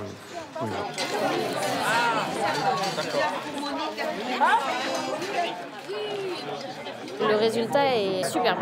Chacun va essayer de trouver des occasions pour faire des choses avec le four à pain et réunir du monde. Et c'est un côté chaleureux, c'est convivial. Réalisation super. Dans un village, le fait d'être en petit nombre, on a tendance à se connaître davantage et donc ça engendre une certaine mécanique. Et puis à Saint-Olé, ça marche vraiment bien, cette mécanique. Et ça fait plaisir de voir qu'il y a beaucoup de choses qui avancent et qui créent une dynamique qui nous plaît énormément. Merci, c'est bien. Bah écoutez, on passe une bonne soirée. Voilà notre réussite à tous.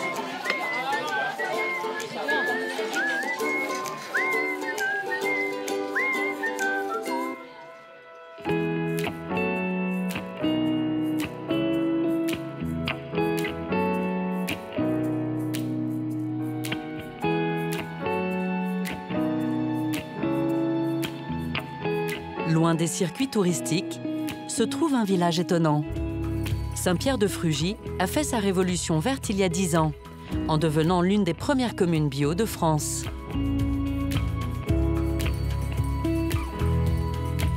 Aujourd'hui, c'est l'Eldorado de nombreux citadins.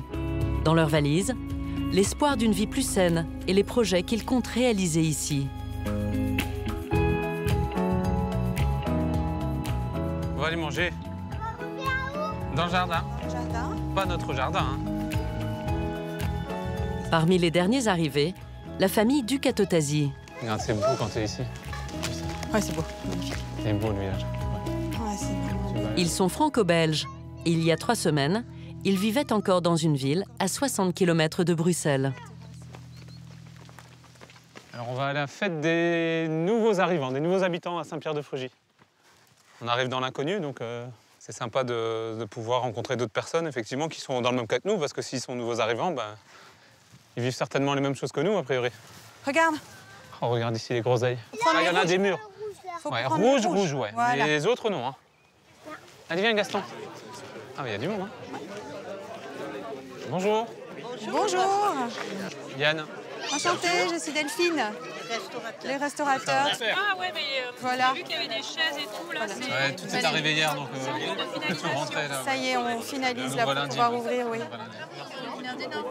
Ouais, on est originaire du Nord. Delphine et Yann sont très attendus, car ils reprennent le restaurant communal.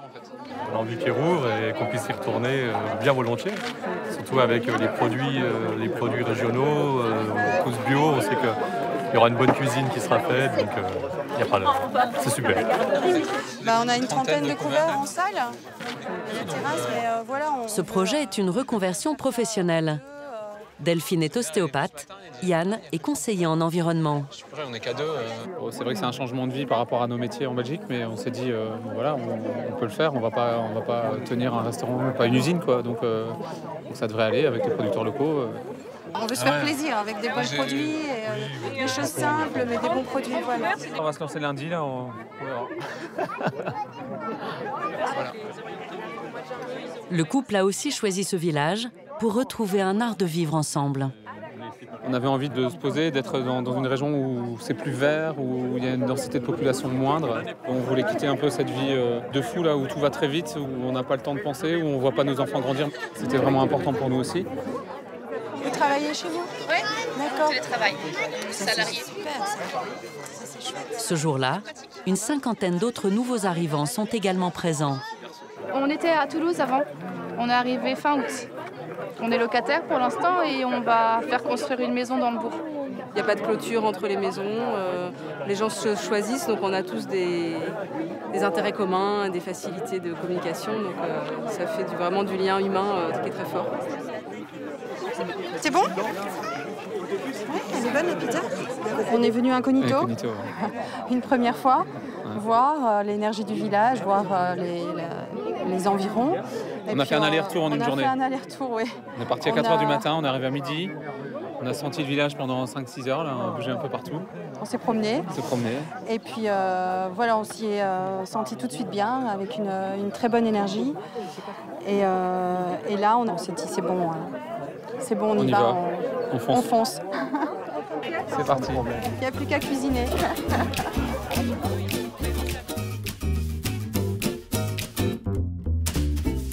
2 jours plus tard, le grand moment est enfin arrivé. Yann rejoint le restaurant pour dresser la terrasse avant l'arrivée des premiers clients.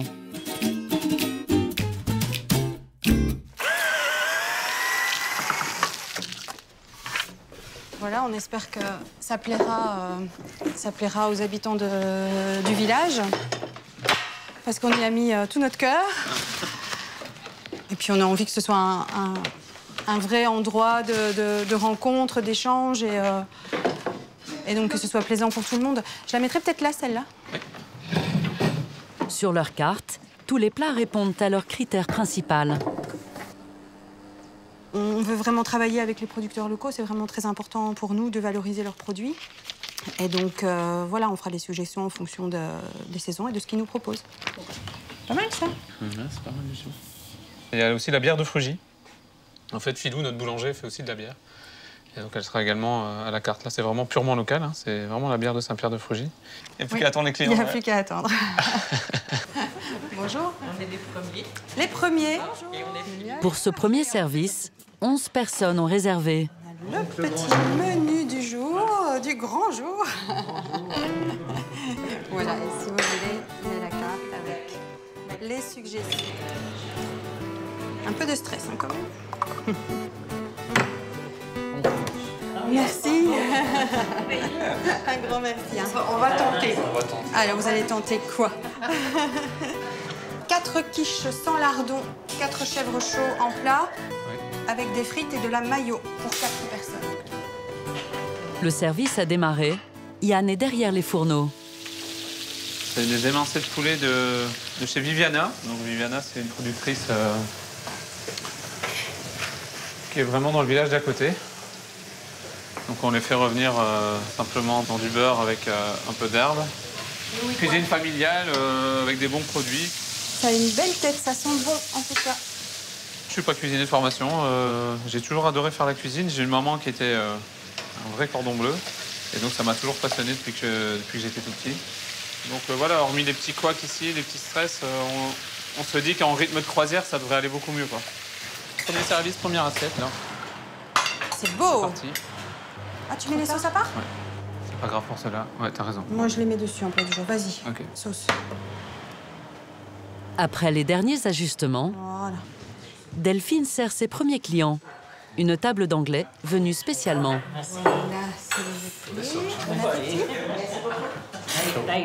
Nos amis habitent de ce côté-ci et nous, on vit par là. On venait déjà souvent au restaurant d'avant, alors on est très heureux. On est très content que le restaurant ouvre. Vraiment très content. À la table voisine, des partenaires du restaurant. Moi, je suis la maraîchère qui fournit les légumes au restaurant. Voilà. On a bien reconnu la petite... Le radis et la courgette. Le radis et la courgette. C'est son ouverture, c'était le minimum. Et le bio, c'est de l'économie circulaire aussi. Donc, il faut que ça tourne dans tous les sens. Bon, jette un petit coup d'œil. Hein. Je crois pas que je le ferai encore dans quelques semaines, mais ici, aujourd'hui, c'est le premier jour. Je regarde si ça plaît, si ça parle, si ça se passe bien, simplement. La viande vient de Ladignac-le-Long, le village d'à côté, Monsieur Tallet. Je pense que c'est important de leur insuffler une bonne dynamique. Ça donne envie aux gens de venir parce que nous, on les trouve fort sympathiques et nous sommes très heureux qu'ils soient là. Ben, c'est beaucoup de plaisir, moi j'adore. Le contact, puis le voir qu'ils se régalent aussi, ça me plaît bien. Puis on veut que ce soit gourmand, donc on ne va pas hésiter sur les quantités. Comment tu sais que je suis gourmande?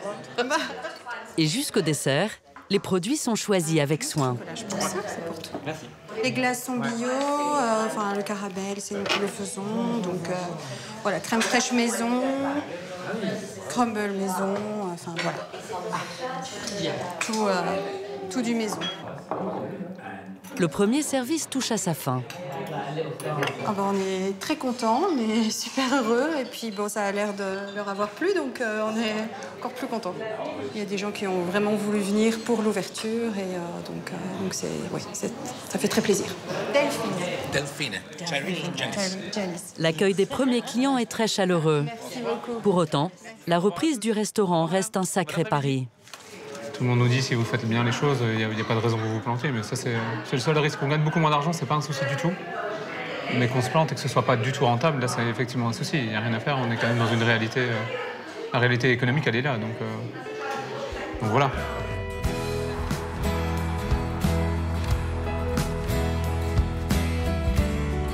Un peu plus tard, Yann part pour une tournée à la rencontre de ses producteurs locaux.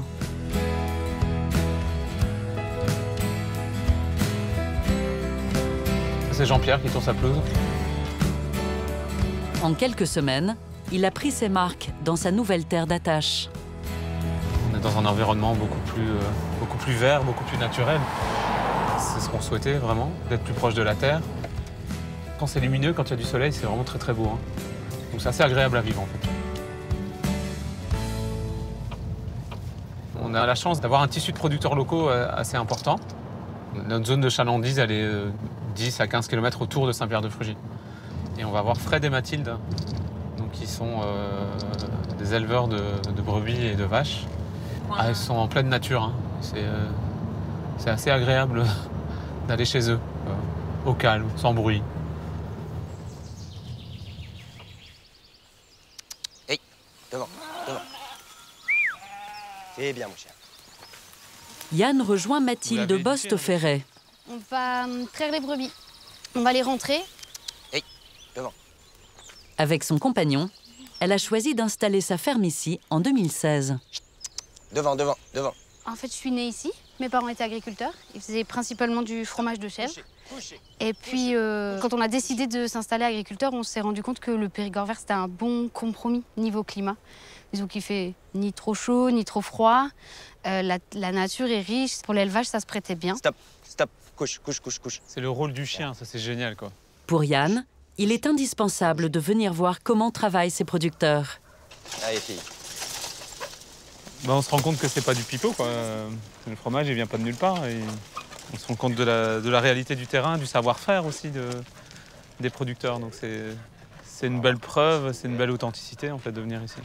On se sent à l'aise de proposer ces produits au restaurant parce qu'on sait la façon dont ils travaillent. Donc voilà, on n'a pas de souci avec ça, c'est chouette. C'est intéressant d'avoir un restaurateur qui a fait 10 km pour venir chez nous et de retrouver notre fromage là-bas. Ça a un sens. Il y a une logique écologique qui est vraiment là, de produire ici et de vendre ici. Et du coup, pareil pour ceux qui achètent, d'acheter vraiment localement, il y a une logique écologique que nous, on recherche à tout prix. Allez, Doudou. Viens, ma fille, viens. Mathilde et Frédéric passent dans la bergerie pour traire leurs brebis. Dans quelques jours, elles ne donneront plus de lait. Donc là, elles sont pleines. On a mis le bélier au 15 août. Elles portent 5 mois, donc au 15 janvier, elles agnellent. Ordinairement, on traite matin et soir. Et on va se mettre à traire uniquement le matin, puis un jour sur 2, puis un jour sur 3, etc. Jusqu'à ce qu'il n'y ait plus de lait. Et ensuite, on garde nos agneaux. Alors effectivement, pendant 6 semaines, ils boivent du lait. C'est une perte. Mais s'ils n'étaient pas nés, ces agneaux, on n'en aurait pas du lait.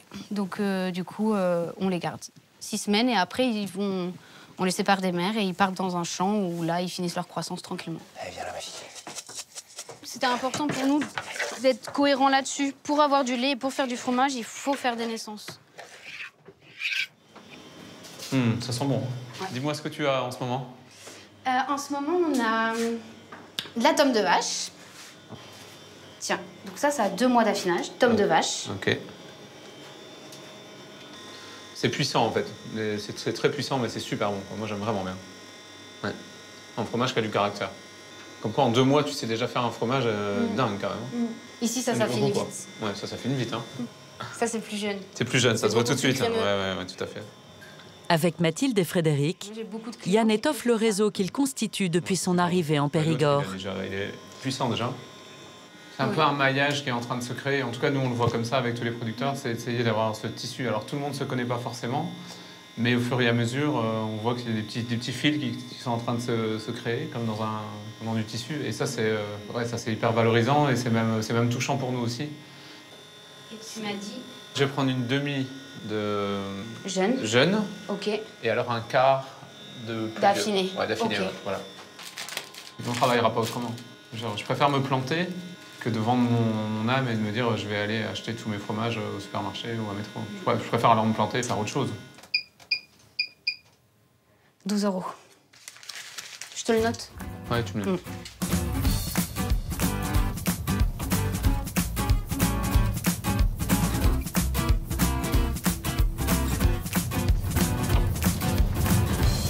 C'est une vie totalement différente. Effectivement, c'est un changement radical pour nous.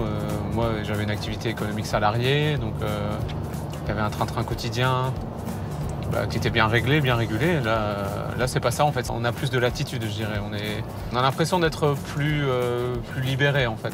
On se sent plus libre, ouais.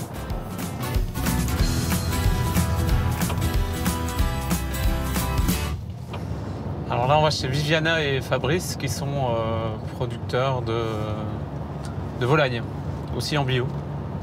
C'est la première fois que je vais aller dans leur exploitation. Ça va être une nouveauté pour moi, c'est chouette.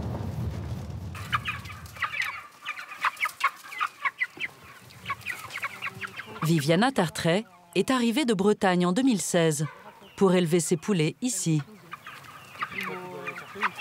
Quand on ouvre le matin, c'est un des meilleurs moments de la journée. C'est de les voir prendre la liberté en fait, sur la journée. Et nous, on ouvre tous les jours, ou plutôt le matin, et on les ferme au maximum tard le soir pour qu'ils puissent profiter de l'herbage et puis d'être bien.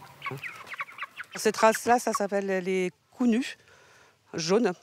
Et en fait, c'est une race qui est en fait assez rustique, résistante. Elle développe peu de maladies. Coups nus parce qu'ils n'ont pas de plumes au niveau du cou. Viviana achète des poussins tout juste nés pour avoir une traçabilité complète. On broie les céréales nous-mêmes et on calcule une ration pour qu'ils aient un bon équilibre alimentaire. Tout à fait. Pour pas qu'ils grossissent trop vite, mais qu'ils grossissent quand même un petit peu, quoi. Donc ils ne sont pas poussés, donc le poulet sur 3 mois et demi, 4 mois, il a le temps de se développer normalement. Naturellement. Voilà. Ok. Les poulets, ils ont une meilleure chair, ils ont plus de goût. Finalement, c'est logique, quoi. Tout le monde est gagnant, en fait. Le restaurateur, le producteur, le consommateur. Le consommateur, il mange correctement pour un prix, moi j'estime correct. Et on peut rémunérer justement le producteur. Et puis nous, j'espère, on sera rémunéré justement aussi. Voilà. Donc, Périgourdine d'adoption, mais bretonne de cœur, Viviana a eu une idée.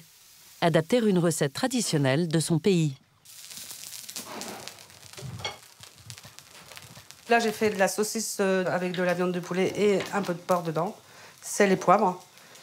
Et en Bretagne, on a l'habitude de manger des galettes de saucisse. Les gens, ils me disent « Ah, mais c'est du galetou, en fait, quoi. » Ah, c'est marrant. Eux, ils ont l'habitude de manger ça froid, en fait, un accompagnement comme le pain. Il y a eu de la culture de sarrasin ici. Ils n'ont pas le même nom, en fait, quoi. C'est beaucoup les anciens, en fait, ils appellent ça le tortou ou le galetou. Yann est curieux de goûter ce mélange des saveurs pour le proposer dans son restaurant. Donc normalement, on mange comme ça. C'est super complémentaire. On sent d'abord la galette de sarrasin, je trouve, et après il y a la saucisse qui prend le dessus. C'est super bon. C'est subtil. Ouais. L'idée, c'est qu'on aime bien faire des soirées thématiques au restaurant pour les périodes un peu plus creuses. Donc voilà, avec Delphine, on s'est dit que faire sur des pays ou des régions, ça peut être sympa parce qu'il y a souvent des spécialités culinaires. Et donc là, l'idée, c'est de pouvoir faire une soirée spéciale Bretagne avec des galettes et avec vos produits avec du cidre, avec ce que vous faites. Donc ça peut vraiment être intéressant. Ouais. Et c'est pratique parce que quand tu fais des soirées concerts, en fait, les gens ils peuvent manger debout avec un petit bout de sopalin et hop. C'est avec des frites belges, c'est parfait. Retour à Saint-Pierre-de-Frugy. Yann et Delphine ont également choisi ce village pour son école Montessori. Elle est installée juste en face du restaurant, dans cette maison avec un grand jardin.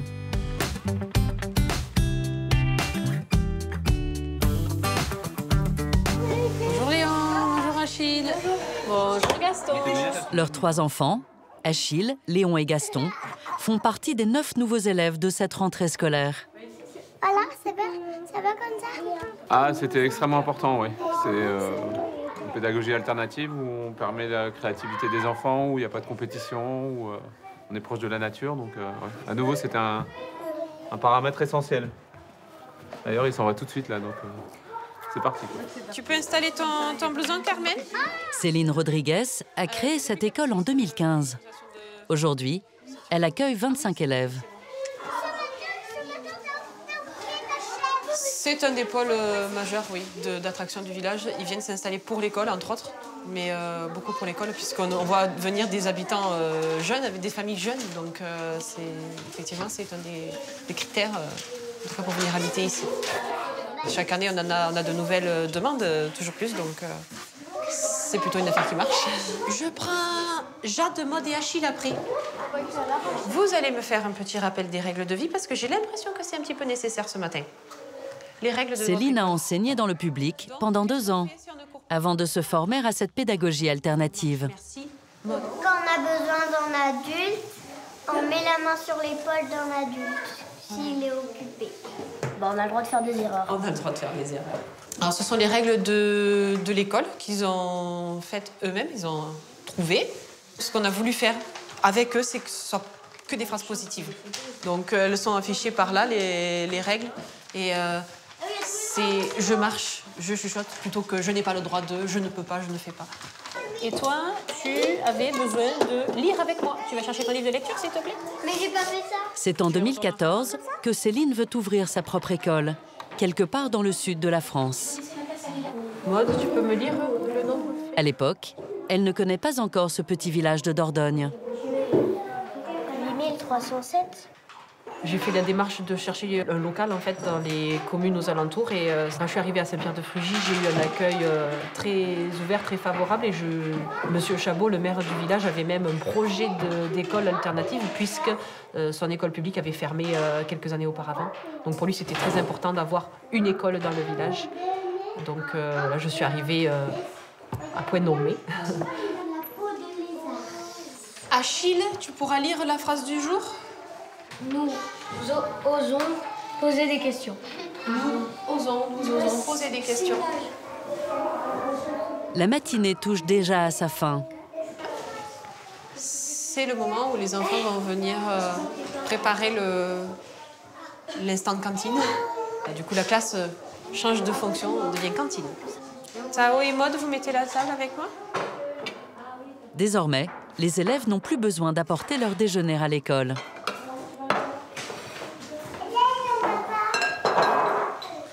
Bonjour Delphine.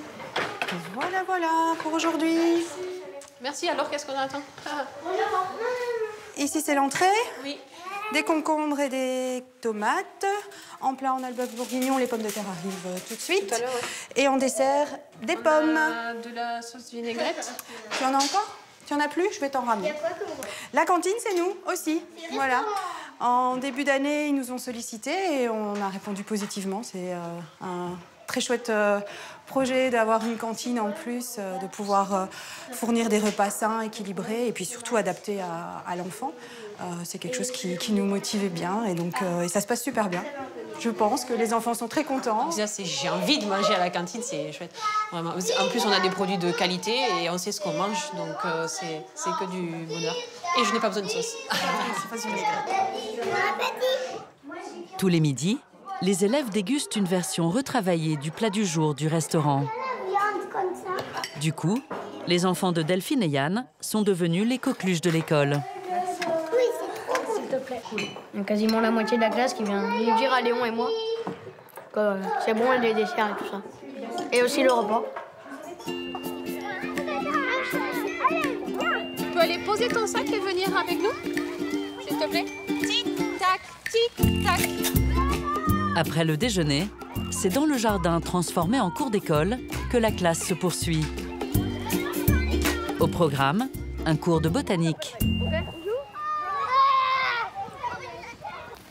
Ouais, super héros.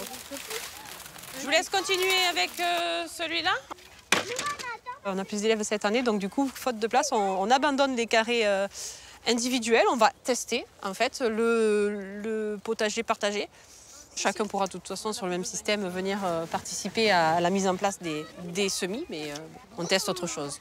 Et on peut aider, ben voilà, par exemple, Noël, il a commencé. Parce que mon papa est maraîcher, il m'a appris. Super! On l'a eu, je crois. Bientôt, le père de cet élève viendra les aider à créer le nouveau potager.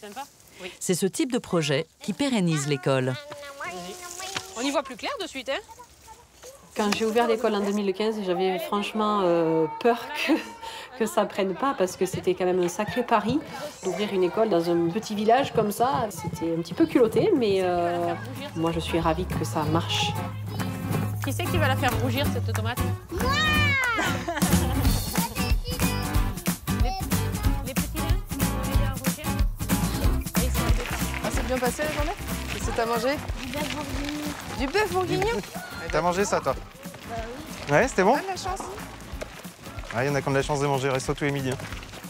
Parmi les familles attirées par l'école, les parents de Noan, qui viennent de s'installer au village. Tu vas jardiner? Ah bah ça, tu sais faire. Nous, on arrive du Morbihan, donc de Bretagne. Notre chère Bretagne, qu'on a quitté parce qu'on a une activité maraîchère dans le bio, donc... Bonjour. Bonjour. Donc nous voilà arrivés en Dordogne, à Saint-Pierre-de-Frugy. On ira certainement... Eux aussi veulent participer à la dynamique de ce village, où les initiatives des uns profitent à tous. Leur projet, c'est ici, en bordure de l'étang, qu'ils ont commencé à le réaliser. Tu mets bien au milieu, comme ça je vais étaler de chaque côté. Ils travaillent sur la petite parcelle de terre que leur loue la mairie. Là, on est en train de mettre du compost sur les premières plates-bandes qu'on prépare. Compost qui va continuer à se décomposer pendant l'hiver pour les légumes au printemps prochain. Après, on va rajouter de l'herbe et du foin par-dessus. Et puis comme ça, on aura un bon équilibre carbone-azote pour faire pousser nos légumes. On veut faire du circuit court parce qu'on veut faire du légume naturel. Donc pour faire du légume naturel, s'il doit traverser la moitié de la planète, il n'a plus grand-chose de naturel. On aurait une empreinte carbone très importante. Et pour du maraîchage sur micro-surface comme ça deviendrait complètement ridicule.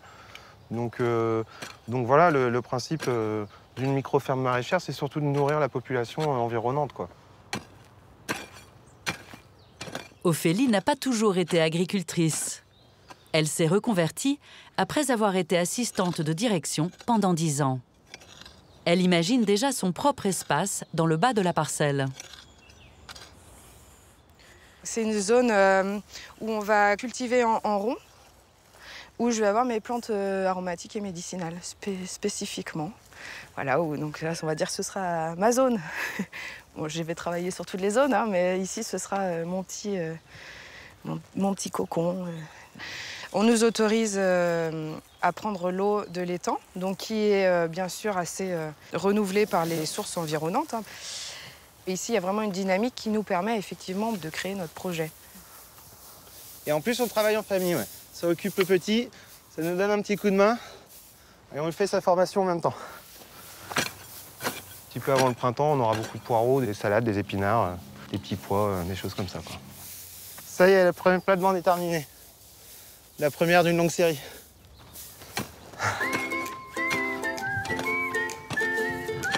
Le paillage est fini pour aujourd'hui, mais il reste beaucoup à faire. Ce soir, ils emménagent enfin à l'autre bout du village, dans la maison qu'ils finissent de restaurer. Voilà nos derniers cartons qu'on envoie dans la maison.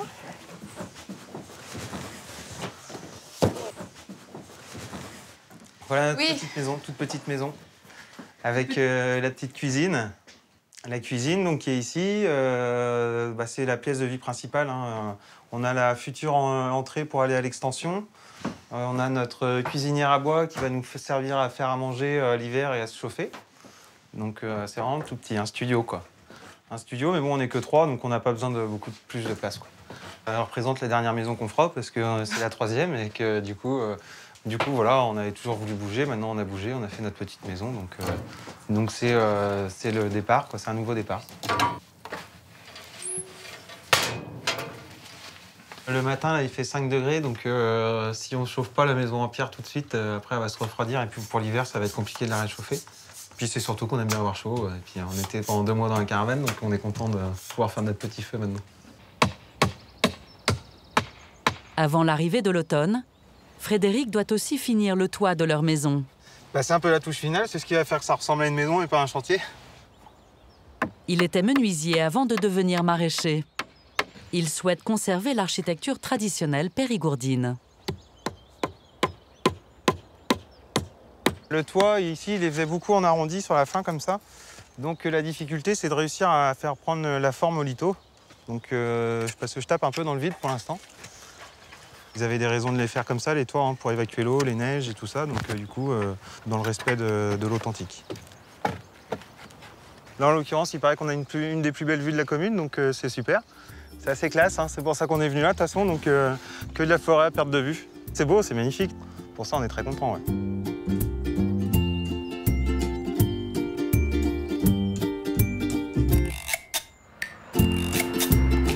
Au même moment, dans la rue d'à côté, Yann arrive à son restaurant. Aujourd'hui a lieu la toute première soirée thématique. Eh bien, je suis allé chercher des moules au marché de Chalut, qui est un petit village à côté de Saint-Pierre-de-Frugy. Parce que ce soir, c'est la fête nationale belge, et donc on fait une soirée belge, une soirée moules frites, entre autres, en plat principal. Et donc voilà, j'ai été chercher des moules qui ont été pêchés de la nuit.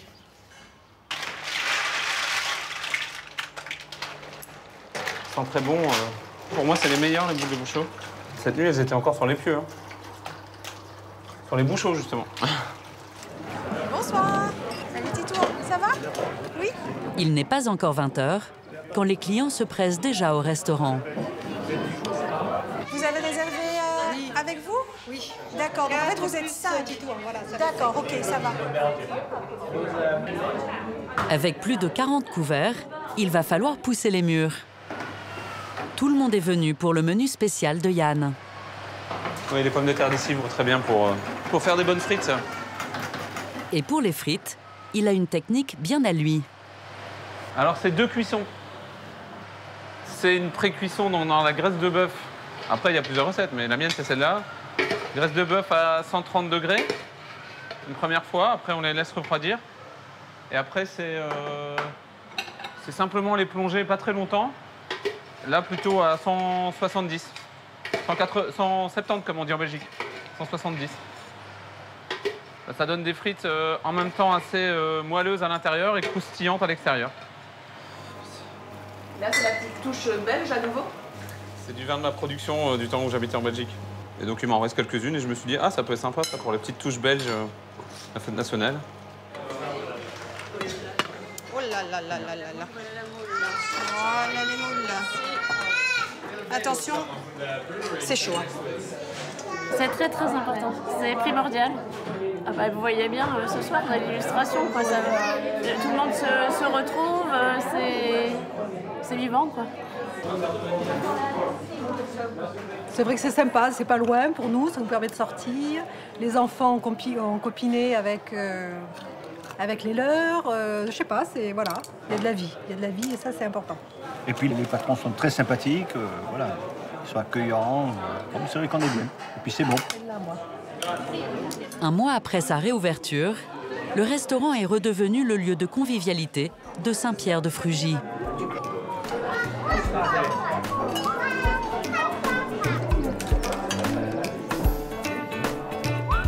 Pour la famille Ducatotasi, cette vie au village semble à la hauteur de leurs espoirs.